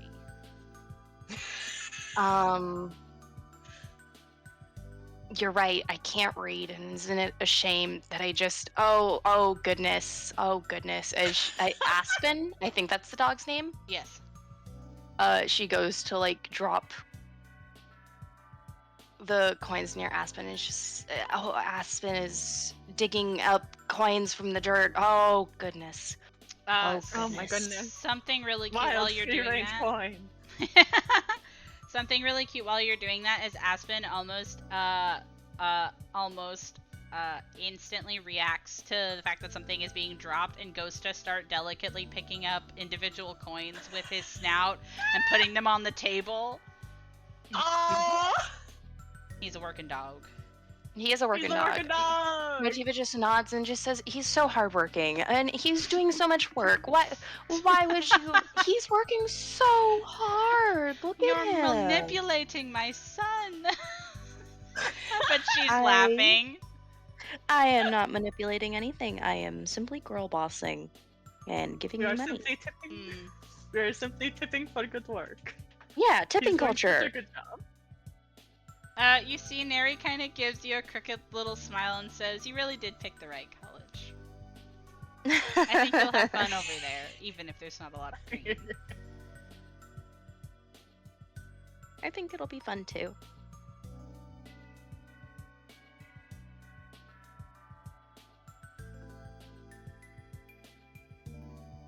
I think you've got it all figured out too. Don't worry. Oh, thank you. This is just, supplementary. I know how to run my stuff. It's just, fun. I feel like people always consider school to be the beginning of everything, but it's kind of fun to, experience something that you didn't get to.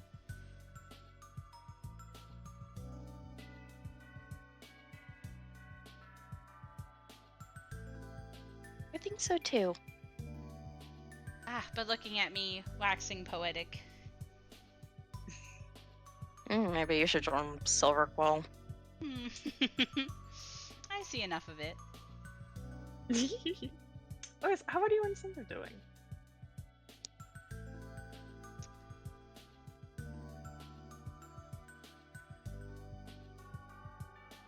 Oh, you know.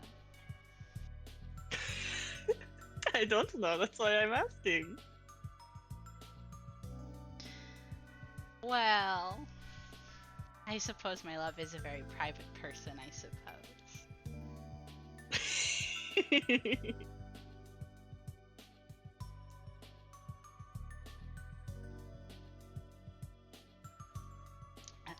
But I think that Neri is gonna kind of give like a kind of a knowing grin over at Flynn and say, but I'll forward your well wishes and your interests. Many people are interested in Cinder. You should watch out. She points to Flint. Watch out. Why do I have to watch out? Neri's gonna kind of put up their hands and say, almost long suffering, at this point, if somebody could steal Cinder away from me, I would just be impressed.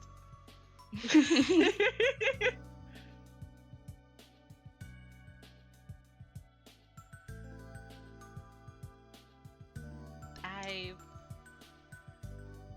feel very confident where we're at. You're in love.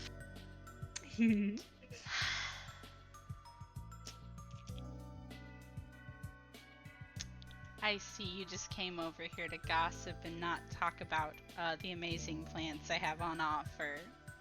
But I am. Very much. Oh! Cinder's been there for me for a long time. It feels like it's been a long time coming. Aww. I hear wedding bells ringing in the back of my head.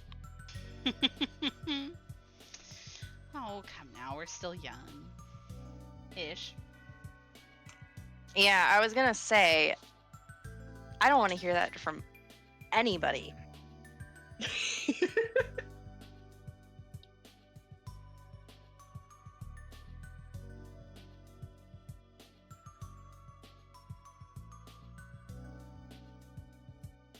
He's smiling. I love romance. I love romance.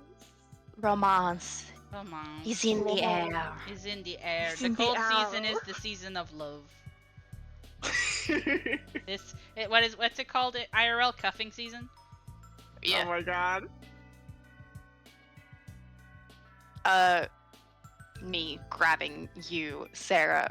We have to see the rest of your hangout, studying, and other campuses. Come on, chop chop. Ah! Ah! Ah, that's true. I'm sorry. We keep getting distracted by gossiping and hanging out with people.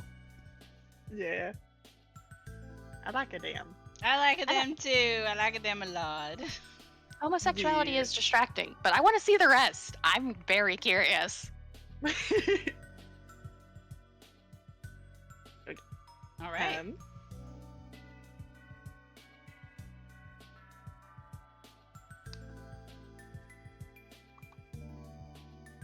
Yeah. Yeah, where else I are think you after- going? I think after club stuff, Yeah. Philid is going to go back to Prismari and is honestly probably just continuing what she was doing earlier in the day. That's so fair. You are immersing in the vibes. Yes. Island time. Yes. She's also probably not probably, she for sure is at some point either during today or her second day here, she's going to spend time with Eleni and Nefay. Yeah. They're here and they're having a great time. We don't have to go too far into it, but checking up on them, I think that they both are excited to see you again. As I stated from both Eleni and also Nefay, you're welcome in their room anytime. And what they've been up to is just kind of idly been busy with what they're gonna, kind of produce or do for their assignment. Yes, do they have any updates on that? Yes. So, Nefay is specifically going to be making something, because,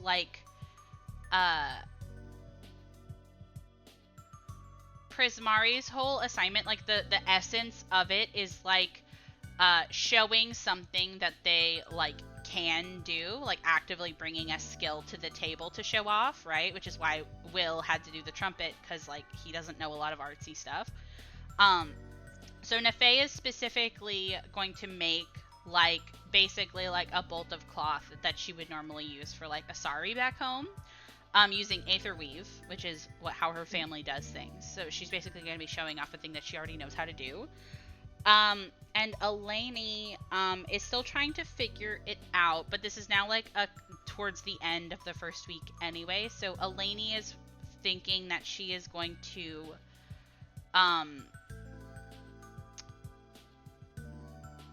oh, I don't know if you guys know this. I don't know if you guys know a lot about like traditional martial arts. This has a point. Traditional martial arts has like a thing called like a set or like a form, and it's like a series of motions that can be done like back to back, basically by themselves. So they can be done practically or for exercise or like aesthetically like a dance. And Eleni has been practicing her forms with their Bident, which is like a glaive or a polearm, right? And they're going to be using that as sort of like a performance art. They'll have to zhuzh it up, but they're basically trying to use something that they already know how to do. Yes. That's basically their thing. Sorry that the explanation was kind of hard to explain. Basically it's a dance, but it's like a cool Yay. one. I like it. Yes. Slay.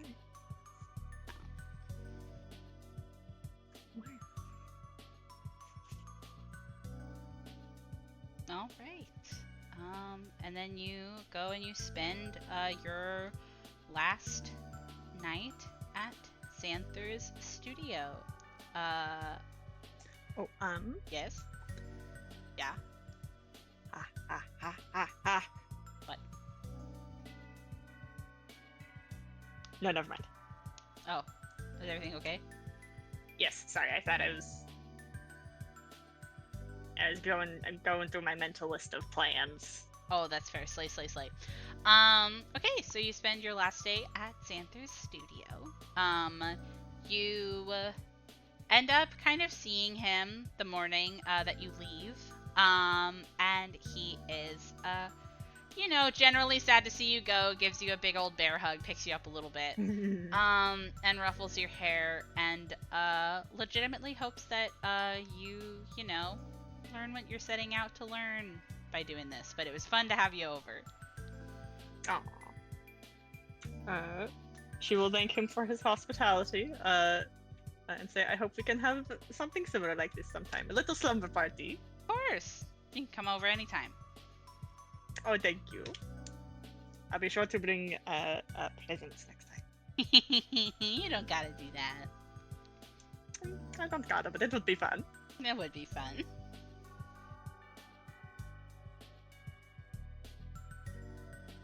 Yeah, and you say goodbye to Xanther. I would love to hear if you have a thing that you're doing next, or what campus you're gonna try next. I think she's just finished spending the 2 nights here, so she's gonna spend the rest of today, like the second day, essentially trying out almost every creative pursuit that she can find on the campus. Oh, cute! And she's gonna try and invest a little bit of time into each of them, like bare minimum an hour, if not more. Yeah. And throughout the day, she is taking notes on her experience and the pros and the cons, assigning numerical values to things. Of course. I like it a lot though, and I definitely think there's a lot you can find. Like, again, there are just like people in general who are doing stuff out in the open, so like you can sketch in your notebook a little bit, you try to do a still life, you find a place that has, paints or like little pigments, and there are people drawing in chalk on the ground or like on buildings and stuff like that, and there are people dancing and people trying to do little singing and stuff like that, or like get like busking but jam sessions where it's like one person will be singing and then one person will like come in with like a melody and stuff like that, you know, that sort of thing. So there's a lot of ways to kind of socially join in on a creative pursuit. So I definitely think you can find like burn my hand. Dropped my shit, burned my hand. But I think that you can definitely manage to find like a lot of ways to kind of just like create and make something out of nothing, even if like Falin is like, oh well, this isn't like very good. You're still doing the action of creating, which I think is still really fun and interesting. Yeah. Yeah.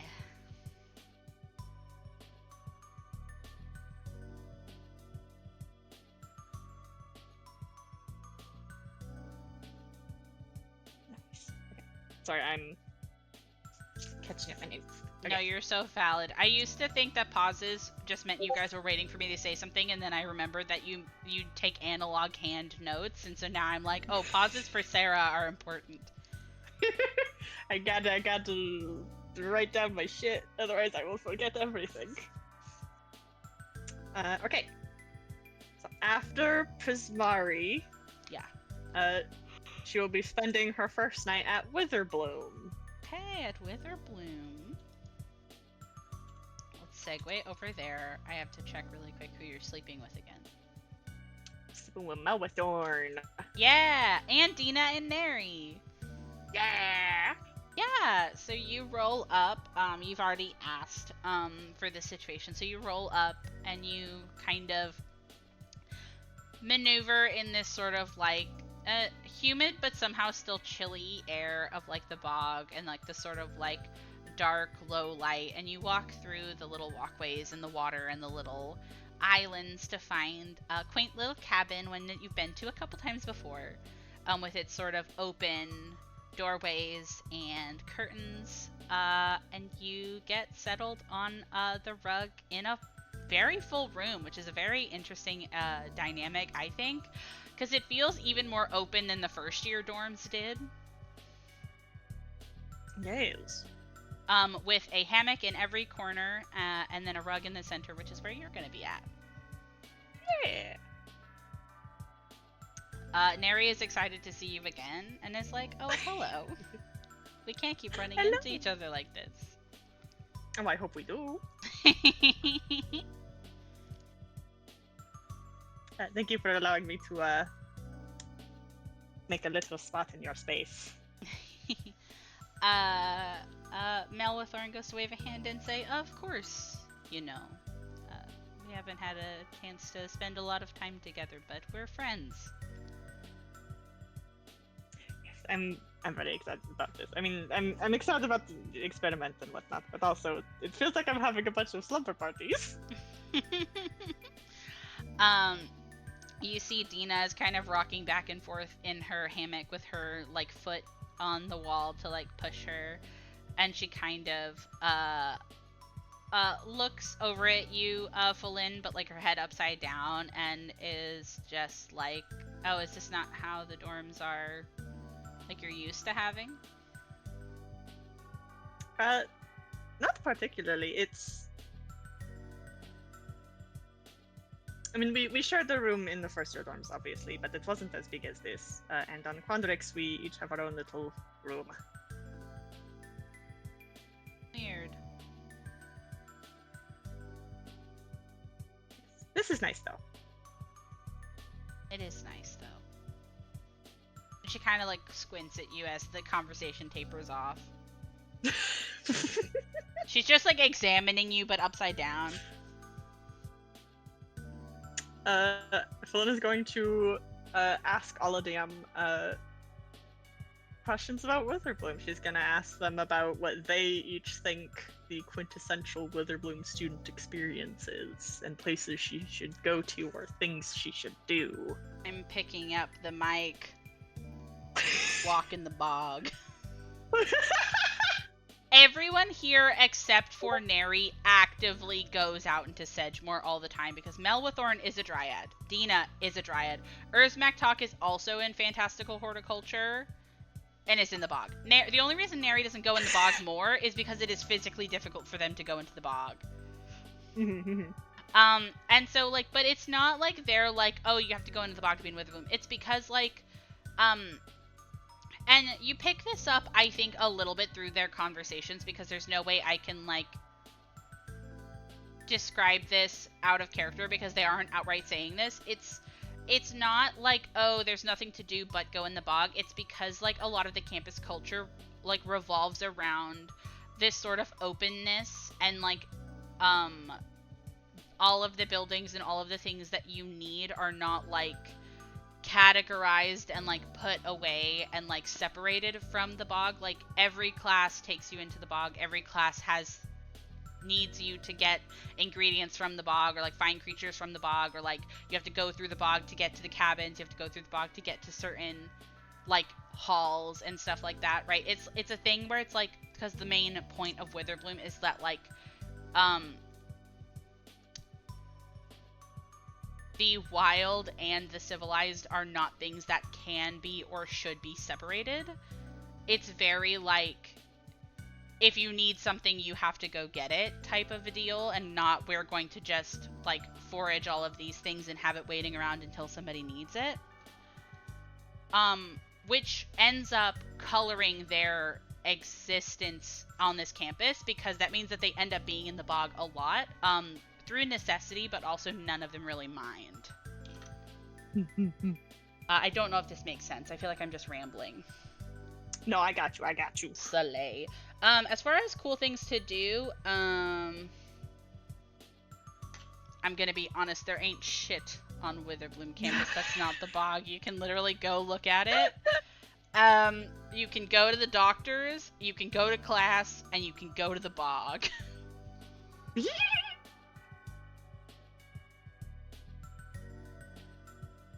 Alright. In that case, Philetta's going to kind of look a bit uncertain with not having, like, a direct, like, oh, go to this specific location, and is instead going to look at all of them, say, I don't suppose I could shadow one of you?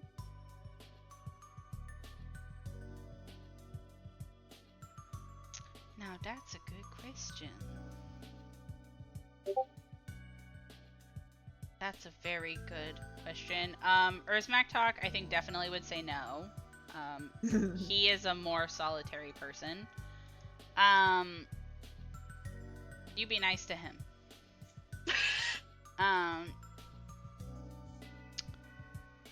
think Melwathorn and Nary would be, like, down, but they're not doing anything of note that's particularly interesting. If anything, they might be going to do club stuff today.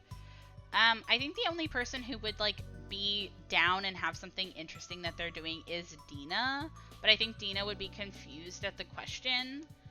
And I feel like she would kind of look at Flynn as she's sort of rocking in her hammock and say, I mean, is there anything you need out there?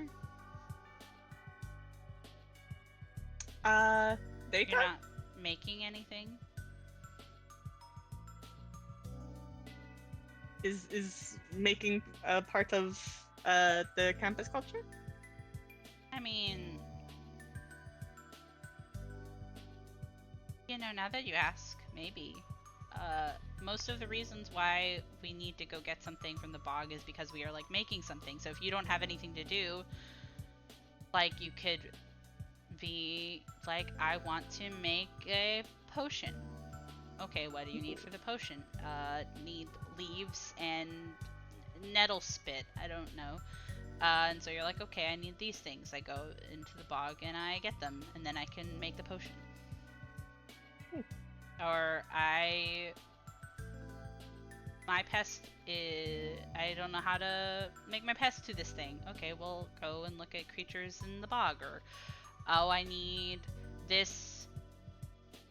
I need to do this thing and do it for a class. Oh, but it's in the bog. You go do it. Maybe find a task. She's writing this down furiously. I think the way that this is gonna go is that Dina is, like, willing to let you shadow her, but she's very much like, why would you want to just, like, willy-nilly be, like, not doing anything when you're out there, but, like, looking at me? Like, find a task and do it. You know? I think after that, Fullen is going to try and find a recipe for a potion. Oh, cute! I love crafting. Crafting.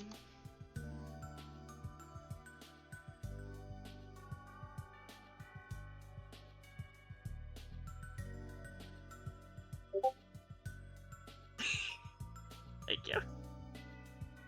I love Fullen. I'm gonna pause really quick because I want to find you a cool recipe. Play. Okay, we're back. Okay, so I found a little formula for you.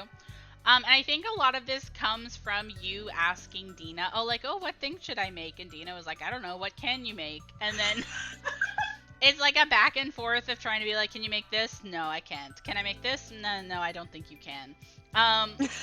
But finally, Dina is like, okay, listen, okay.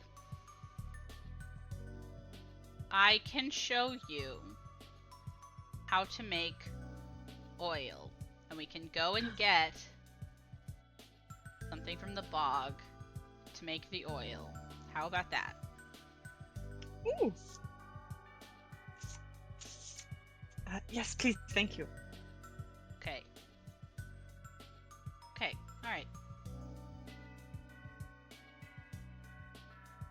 You have made plans with Dina to make oil in the bog.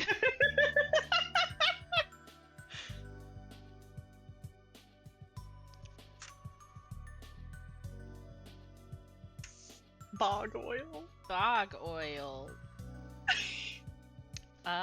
Yeah, so your first night in Witherbloom is a bit more rowdy than the Prismari night, mostly because you're in the room with everybody, and so when people are talking, you can hear it, and if you talk, everybody else can hear it. But it simmers down, and you sort of trance, kind of crisscross applesauce on the rug in the middle of this cabin, and the nighttime experience in the Witherbloom cabins is very unique compared to your other encounters at night on Strixhaven, because you can kind of hear as the suns go down and the bog creatures come out, slithering in the water, and croaking frogs and singing crickets and cicadas and all that stuff. It's very close sounding. So how Fullen feels about that, I think, is up to you. But I think it is you are very aware that you are not actually, like, blocked off from the bog and the things in the bog. I think Fullen has a rough trance that night. Yeah, that's fair.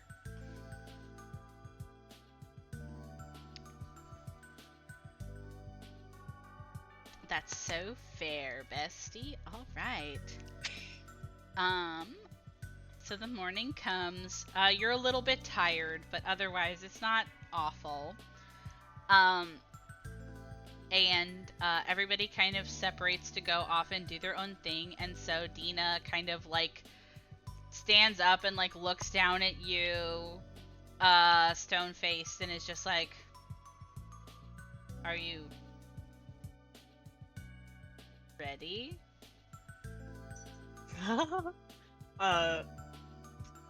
I think today Fullen is dressed in just her casual gear with the boots. Okay. And her hair up as much as it can be. Mm-hmm. And it's just going to take a deep breath and say, yes. Do you hate it that much? I don't hate it. There are certain feelings that do not process well in my body. God, if that's not a mood. Okay, let's go. Alright, you guys go off into the bog. Something that's really interesting, interacting with Dina.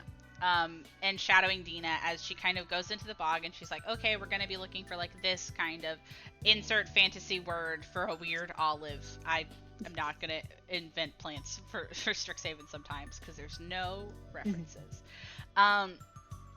But you as Falin are kind of having a rough time here, sensory wise. But I would argue that it is almost the exact opposite scenario for Dina, as you see that Dina is very open and willing to crawl through muck, swim across little segments of water if like she thinks that the bridge isn't super like trustworthy. Like, she is very hands-on with interacting with the world around her and touching things. And you think that is because she is a dryad. So I think it's very interesting to think that you were out here and you're like, wow, my brain hates every sensation here. And I would argue that for Dina, it is the opposite, where Dina in school or on the central campus, wow, this sucks. You know? Mm-hmm. Man.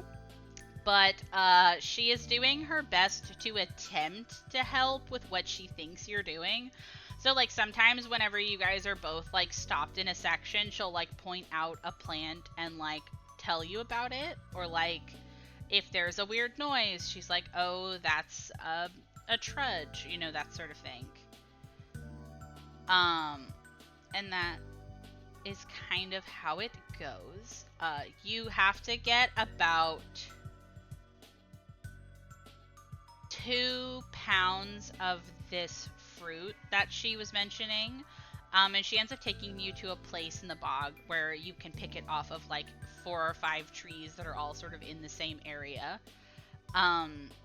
Its branches sort of curling and corkscrewing down like willow trees, but it has these little shiny black little fruits that you have to pick off. And then when that's done, she walks you through the process of, for lack of a better way to describe it, smooshing them and then, like, having to basically strain them through, like, a cloth. And that's basically this scenario, but I'm gonna do a little roll really quick. Okay, so she aids you to doing this, so you get to roll a crafting check with a +2. Oh boy.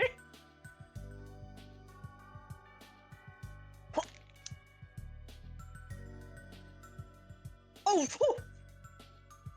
That's funny. Oh my god! I was using my Kraken dice, so I was looking at it, I was like, what the fuck number is that? It's the Kraken head. I hate D20s that have designs on the 20, actually, legitimately.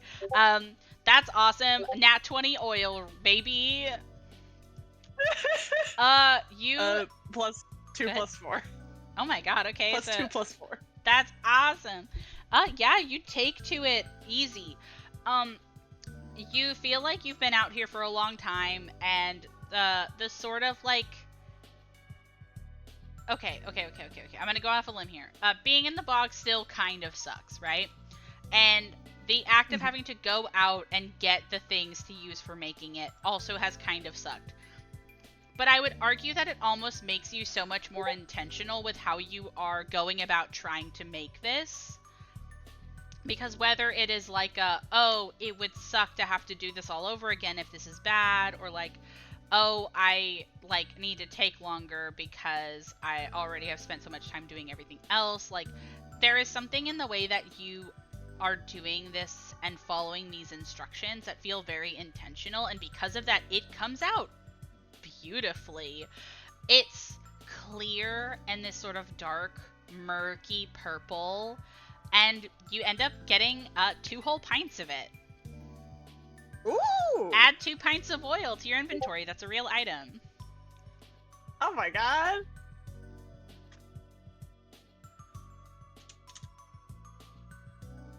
And Dina gives you kind of like an awkward little clap after staring at you the whole time you made it. And then she's just like, Falun oil. looks so proud of herself, absolutely covered in muck. Yeah, covered in muck. You have like fruit skins everywhere. There's like a little bit of like oil on your face, and you're holding them like they're 2 giant carrots you just grew.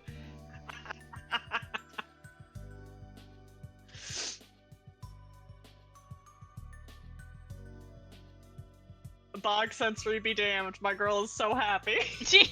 Literally, autism be damned. My girl can make oil. The fishman pose. Literally. Yeah. Hold on.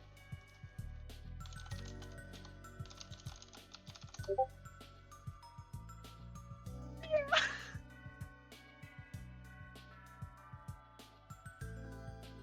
No, it's this one. Yeah. Her oil babies. Yes. I'm fascinated to know if you ever actually use it. I honestly don't know. But yeah, I think that like Dina kind of looks at you and says, "Looks good." Paul just has a big toothy grin. And just says thank you. Now, if you ever need oil, you know where to get it. I don't think I'll ever come out here again for this, but it was a wonderful experience nonetheless.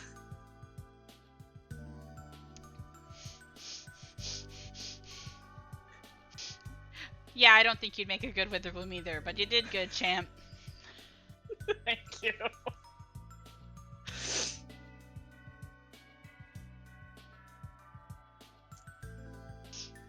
I'm sorry that I keep having Dina not talk very much right now. It's because she is actually this awkward. It's not like me not extrapolating. She is awkwardly standing around you and staring at you.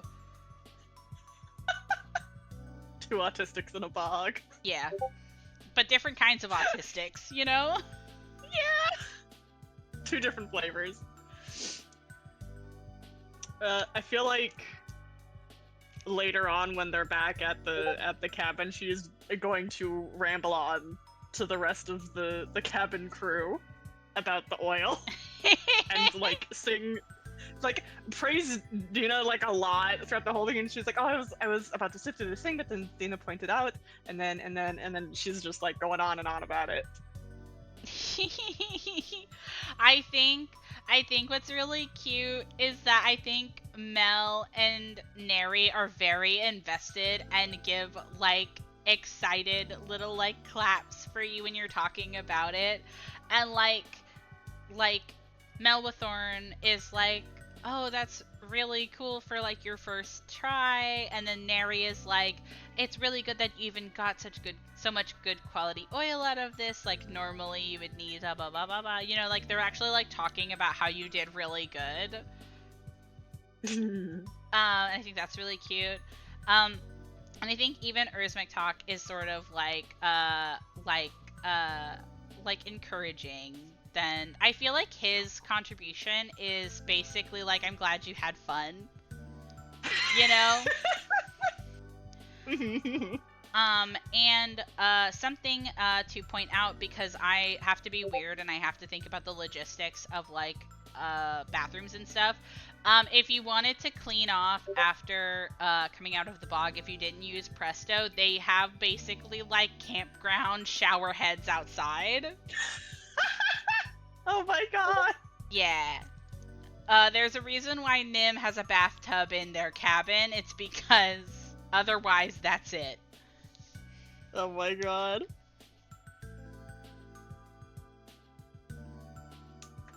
It has like vegan, good for the environment soap, which means it doesn't lather or clean for shit.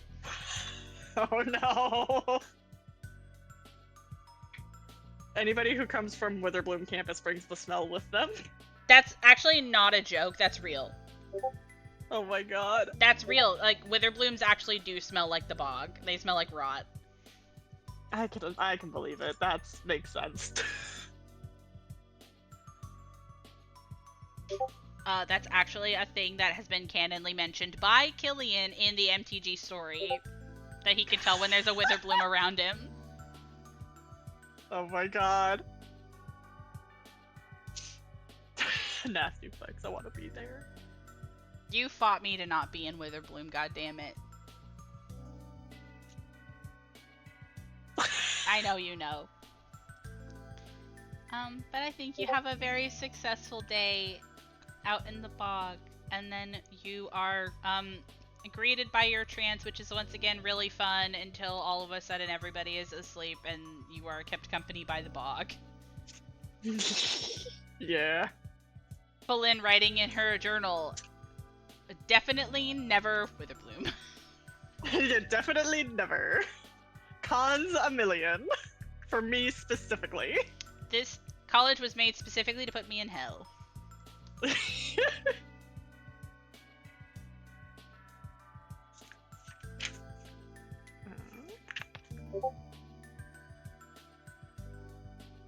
After Witherbloom, she's gonna do the same thing for like the next morning. She's gonna thank everybody for their hospitality.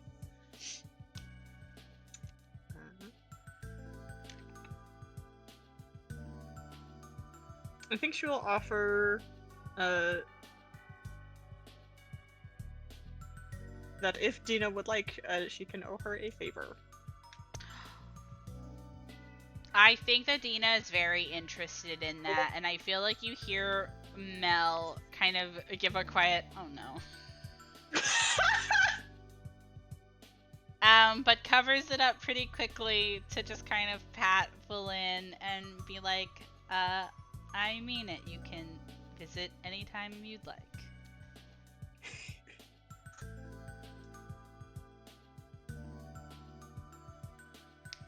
I would be happy to.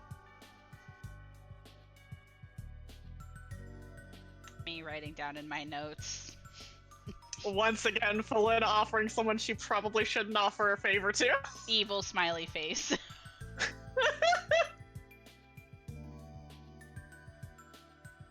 The Fane one is still hanging like the sword of Damocles over you, I want you to know. I know!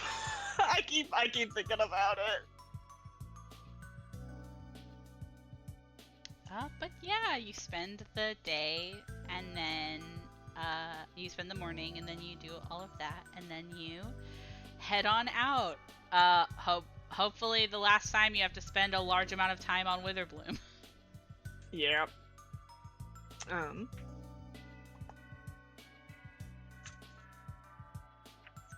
no, I forgot. I forgot. Oh no, what you forgore? During the second day, I was gonna have fun, spend time at the witch's clinic. Oh, you can do that now. Yeah. Okay, you go to the witch's clinic. You see that it's pretty empty.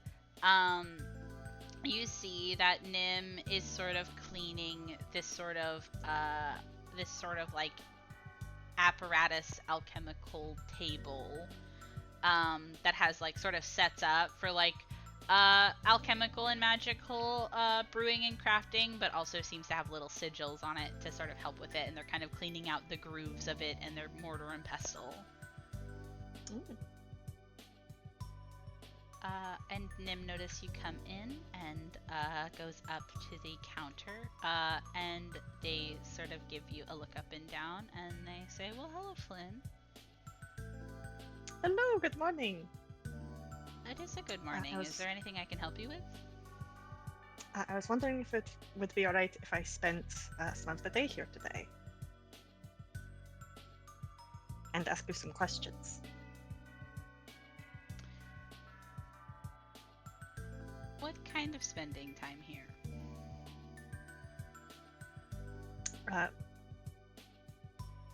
Well, I guess that depends on what you'll allow me to do.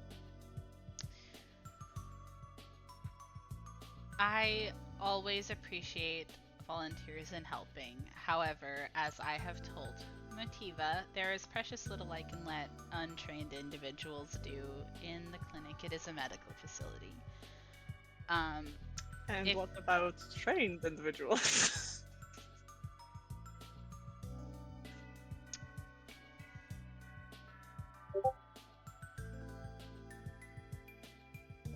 I worked did as you a get your- medical cleric for many years.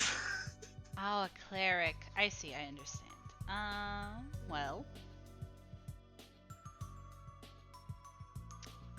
In that case, I suppose I can let you help me if someone is in need of healing. But for any sort of procedures or potion making and prescriptions, I don't want to sound like I don't believe you, but I would need to know what kind of credentials you have for those sorts of activities.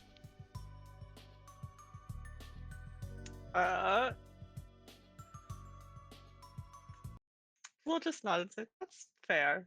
I have not thought about this. Do you think there would be official paperwork in fucking Jorhas for medical clerics? So the thing about that is what I think is really interesting is that like probably, but see the technicality comes in that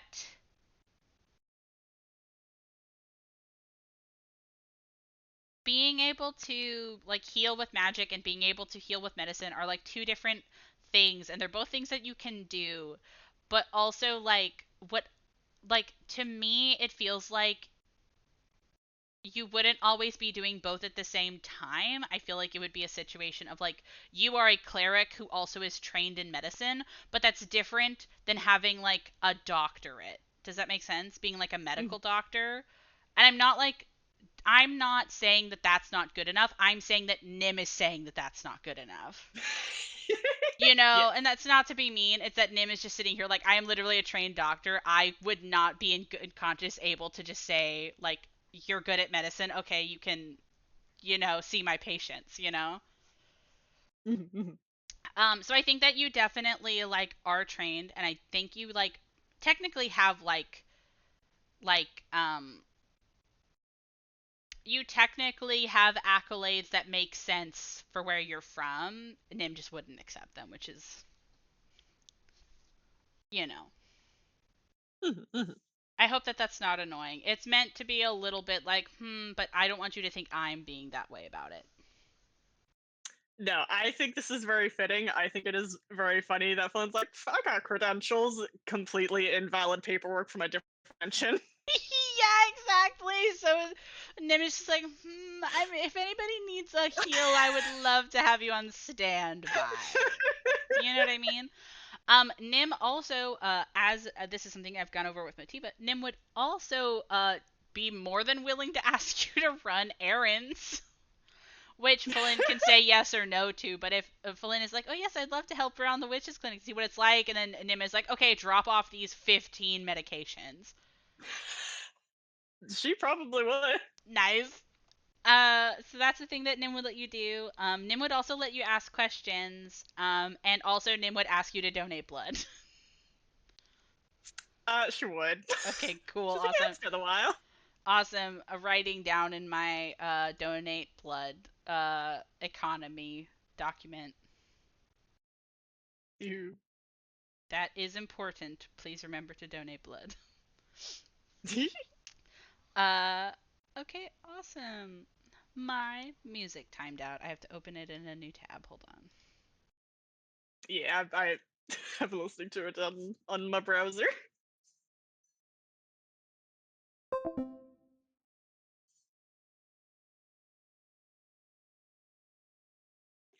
Where are you? Where are you? Where are you? Oh, what was it called?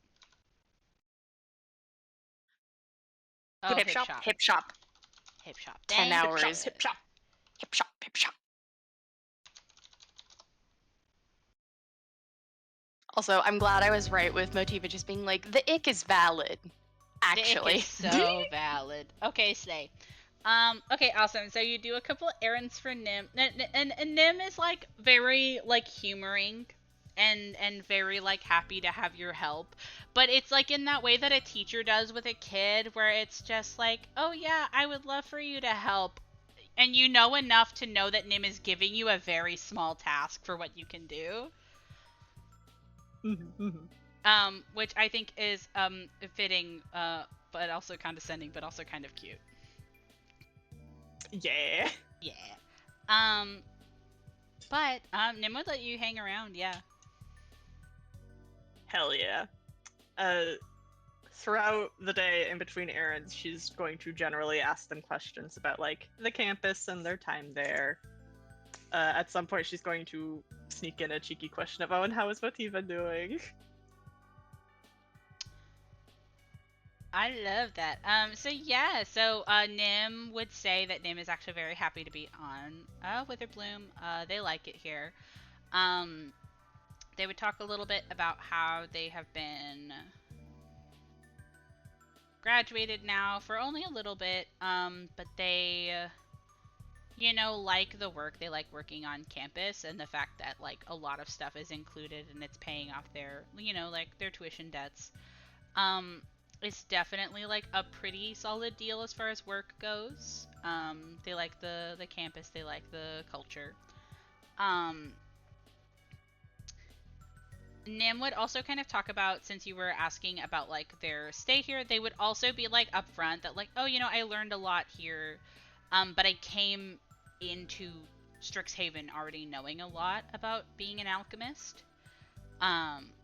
So that kind of made their time at school a lot more fun and a lot less like cram heavy, because they had already ran an alchemist shop before even coming here. So that's lore. That's Nim lore that I don't know if you knew. Delectable. Yes. And Nim answers without skipping a beat and says, Motiva's doing lovely as far as I've heard.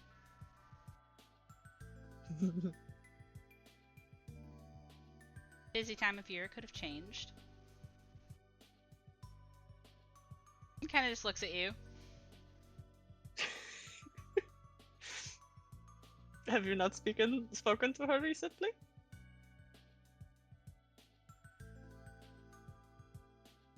Not in a couple days, no.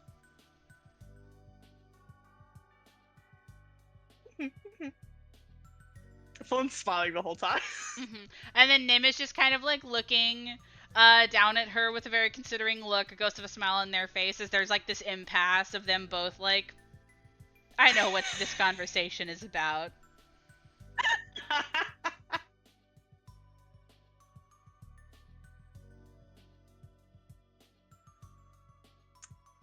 I feel like for a second, Flynn doesn't say anything else, and she kind of glances around and then kind of leans over and says, "You make her very happy." Well, I would hope so. Kind of a low bar, but I like that I meet it.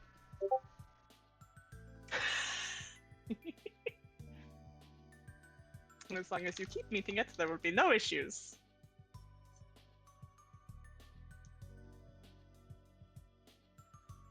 Miss Saurai, are you threatening me? Only a little. I'm not worried about you.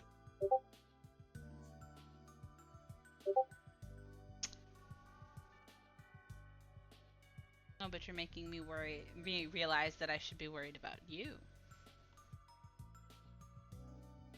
Oh, not too much. I just care a lot about the people I care about. Well, I do too. And we have something in common.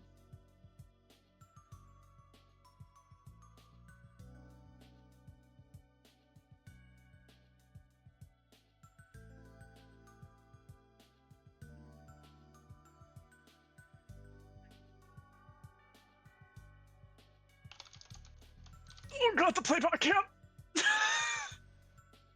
The what? I was still in the watch together and the playback came back on, but I was still listening to it in my browser, so I was getting double hip shop. Oh no, not the double hip shop.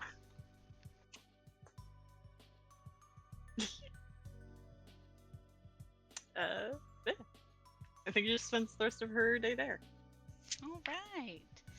You definitely do that, and it's definitely like fun. I think that Nim is definitely somebody who like is really easy to spend time around.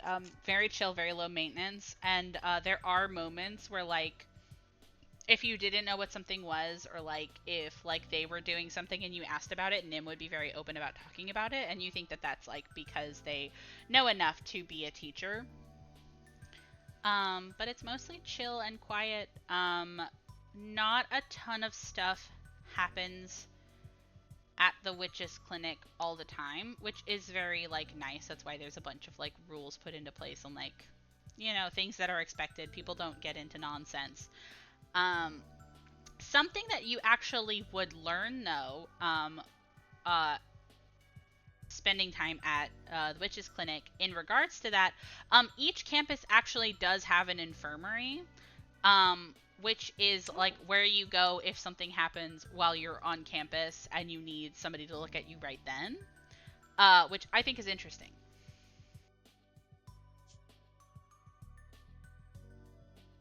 Delectable. Yes.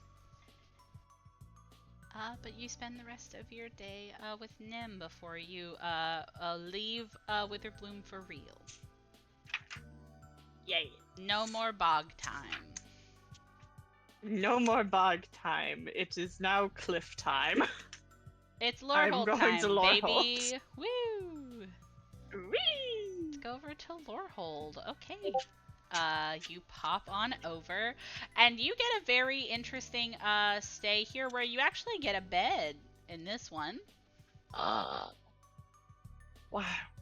Because if you recall, you were asking around to get somebody to house you, and Rosie was like, yeah, you can.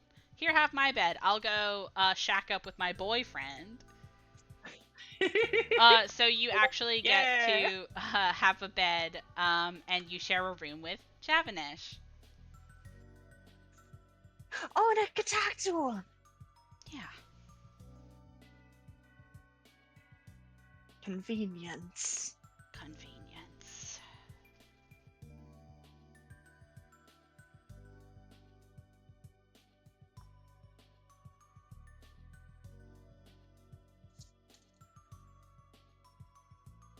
Slay.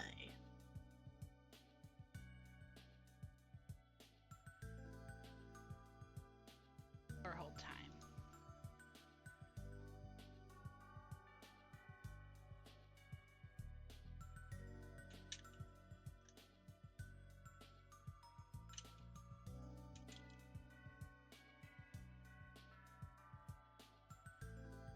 Oh, Foundry is a fucking chuggin'. Sorry, bestie.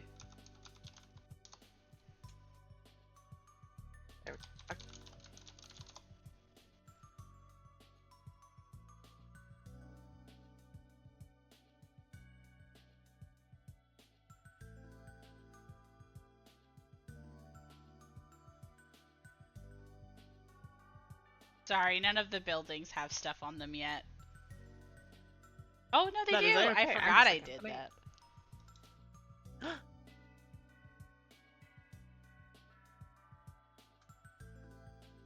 Slay. I forgot I did those.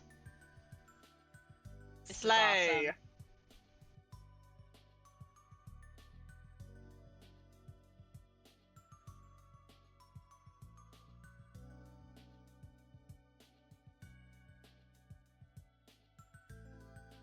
Hell yeah. But yeah, I would love to hear what you're gonna be doing on Lorehold, or if you talk to Javanish or ask him anything. I probably will have to cut the session after this little segment because it is after 9. That's my bad for having to start so late, but I love stuff. Stuff. Sun is going to talk to Javanish. She's gonna start out thanking him for letting her stay in here instead Yeah. of his usual roommate. I think that he would think that something like that would be really funny. I think he would laugh a bit and kind of wave a claw and be like, "Oh, you really don't, you really don't have to worry about it.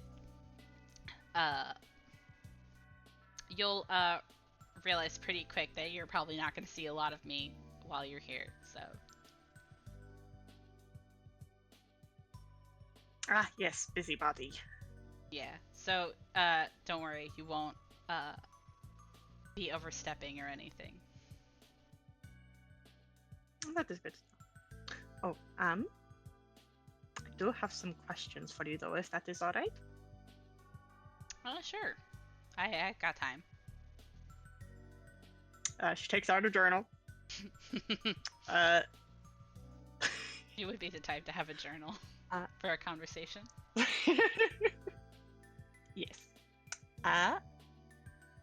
What do you think would be the best way to get the quintessential Lorehold student experience? Places I should go to, things I should do. Honestly, you're gonna get one answer from me, and it'll probably get the same answer from everybody. Dig command. Dig. Go on a dig. That's most of what we do over here. That will be exciting. Yeah, if we're not on a dig, we're in class or we're in a library somewhere. It's one of the reasons why the room isn't very comfortable. Where you usually just face plant, sleep, and get up and do it again.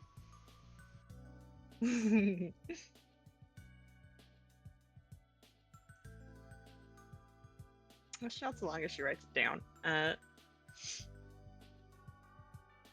just say, I will check it out.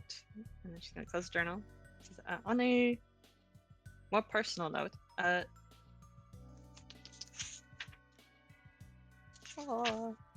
you knew Dradiel, right? No, Dradiel. Yeah. We I guess the best way to describe it would be buddy. We did a lot of stuff on campus together. And I mean, I'm in a different sport than he was in, but you know. Bond of competitiveness, or whatever you want to call it. He's alright.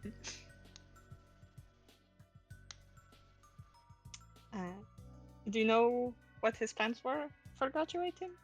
Is he going to come back at all? That's the question of the season, ain't it? I'm gonna be honest, I don't know if he told me. I know his family's kind of a big deal, so maybe he's doing family stuff and coming back first.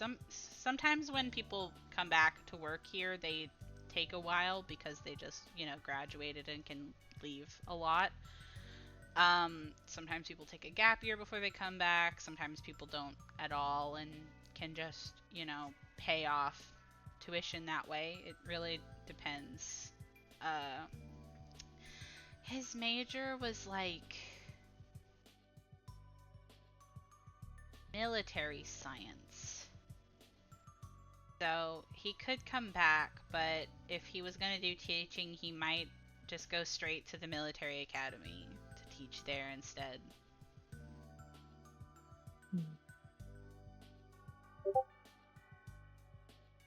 But it's been like a week. I haven't really felt the need to ask him. I figured I'd hear about it if he came back.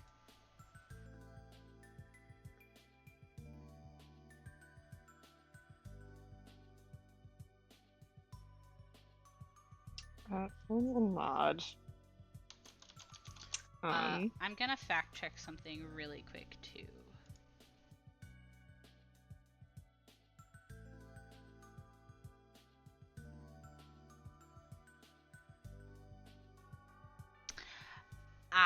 There we go. I am only half correct. He was a double major, military science and symbology. So if he wanted Oh. if he wanted to do more stuff with symbology, he would come here. If he wanted to do more stuff with military science, he would go to the other one. Gotcha. Yeah, sorry. I wanted to fact check it really quick so that I didn't mess anything up. Slay.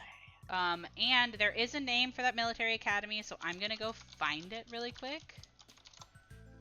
Ooh. Yes, that's a That's real much lore. school. That has lore to it. It is called Rundlestrom Military Academy. I'll send it in here. Rundlestrom. Yeah.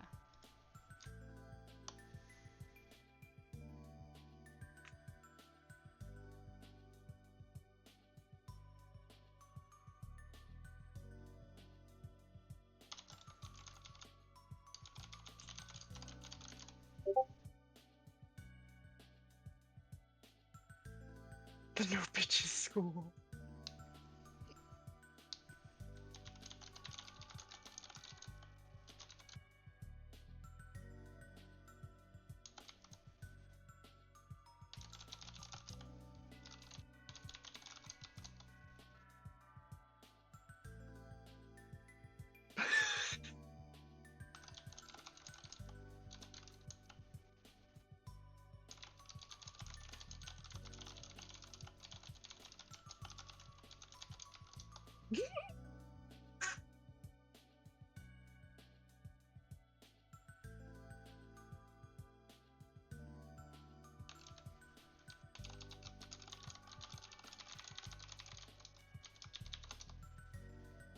Nepo baby school. Yeah, literally.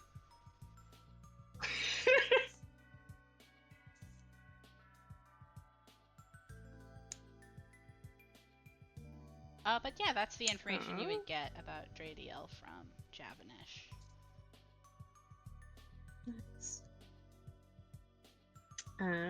Fun will nod, looking like a little put out to not have more information.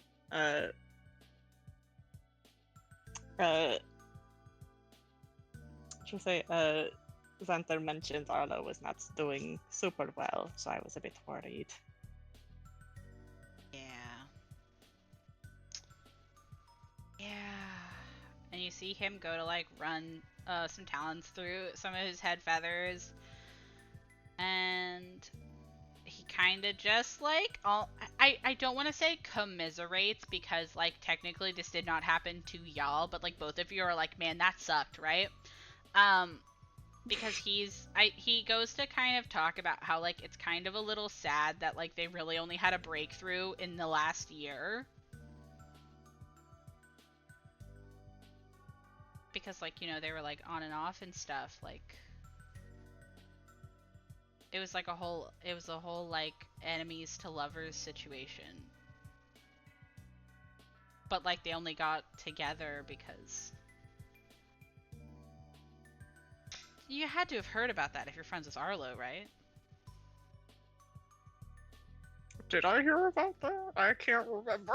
I can't remember either. I know for a fact Dove knew about it, but I don't know if y'all knew about it. Because I know I talked with Arlo about Gradia, but I can't remember how deep we ever got into it. Yeah, I'll talk vaguely about it. But basically like Javanish would like rehash the whole story where basically they were on again, off again, like enemies to lovers, rivals to lovers, like would argue all the time, but like there was obviously something going on, but they didn't like get together or anything. And the catalyst that got them together was because Quintilius was a friend of Arlo, and Quintilius noticed. Yes. There we go. Yeah. So and then Quintilius asked Dradiel to the Magister's Masquerade to get Arlo jealous enough to make a move, and then they got together at the Masquerade. There we go. They had only been dating the last year.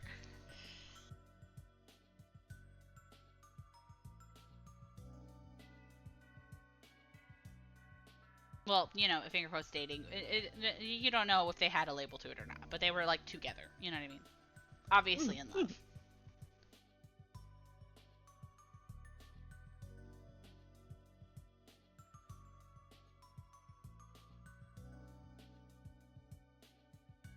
Man, Man. I'm so invested in the relationship drama of Strixhaven now that I start going into detail about it. I keep getting into it, and I'm like, man, I could talk about this for Man. hours. The rituals are intricate. They are.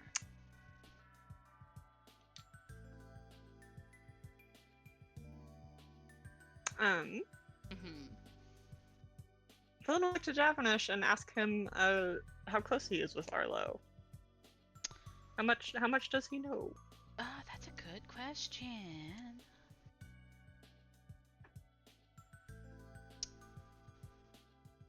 I think that Javanish would say that, like, you know, I've talked to Arlo like a couple times.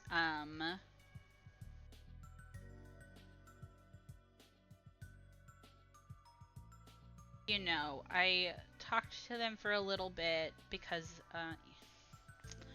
for a while when I came to Strixhaven, I really wanted to do some, like, body mods, but, like, it's a little bit difficult when you're covered in feathers.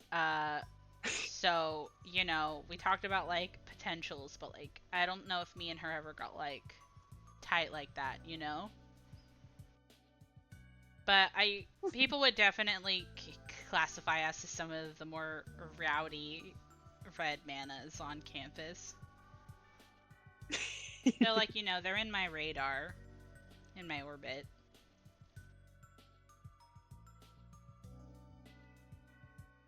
Do you know what kind of things might help cheer her up?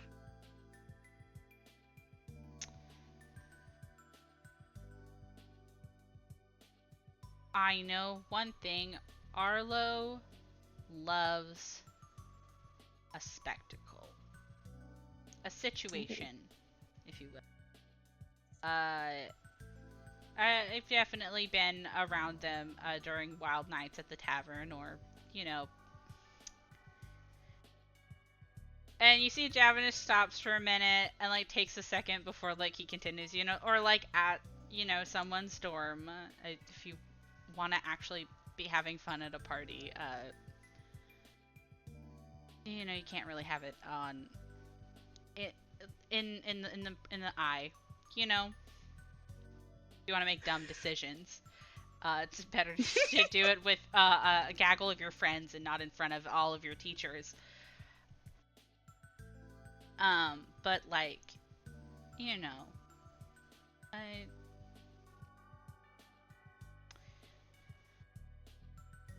I think they just really like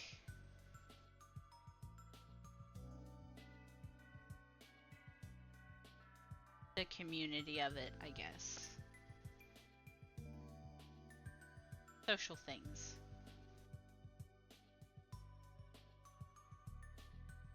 You might have thought gifts or something, I don't know, but I feel like maybe just, like, including them in more stuff might help them feel right as rain. I think I would go talk to them next chance I get. I mean, you could always ask her too.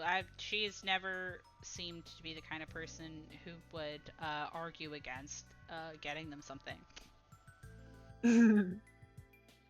That would be nice too.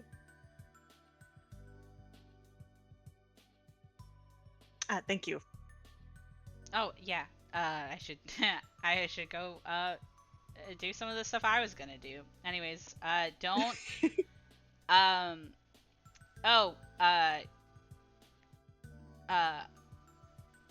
always have rope. If you don't, have feather fall.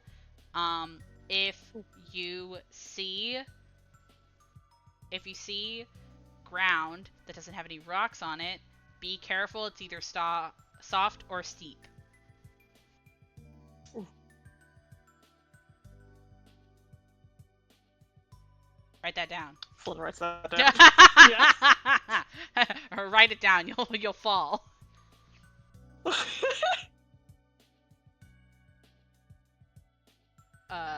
Don't move a rock if at least 2 other rocks are on it. Ooh. There will be more rocks. Markers? What? Markers? No. Like, no. If there are multiple rocks all on top of each other, then like if you're in a no, this is like if you're in a dig, if you're in a cave, and you see 3 rocks, you go to move one, there will be more rocks behind it, and you could cause a cave-in. Ah, Don't mess with cave-ins because they will create more cave-ins. gotcha.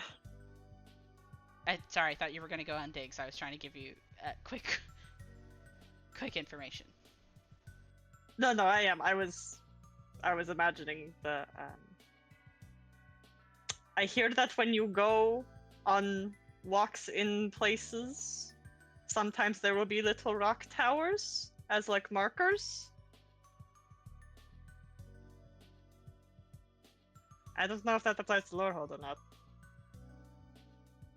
There might be. Just to be safe, don't mess with those either, I guess. I'm trying to keep you from getting crushed by boulders. Thank you.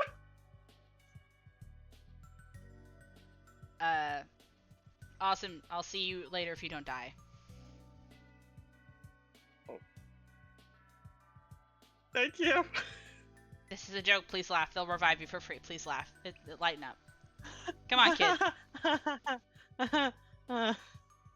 Javanish is gone now.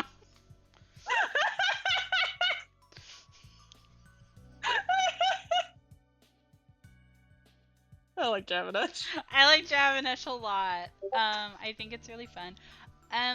So I'm really excited about the idea of you doing a dig. So I'm actually thinking I want to cut it here because I kind of want to actually make like a thing for you to do a dig. I think it would be fun. Oh my god. I'll even say you can bring Motiver with you. I'll make it a whole dungeon thing. I think that sounds really fun. Ashwood, do you think that would be fun? Also, I found Featherfall. Hey, did you know it's a 4th level spell that you can't get? Well, don't fall. Yeah, it's called Soft Landing. It's a 4th level occult, primal, and arcane spell. Literally just not. Yep. Divine. Just don't. Just don't. Because God it's also really said- strong. God said you go splat.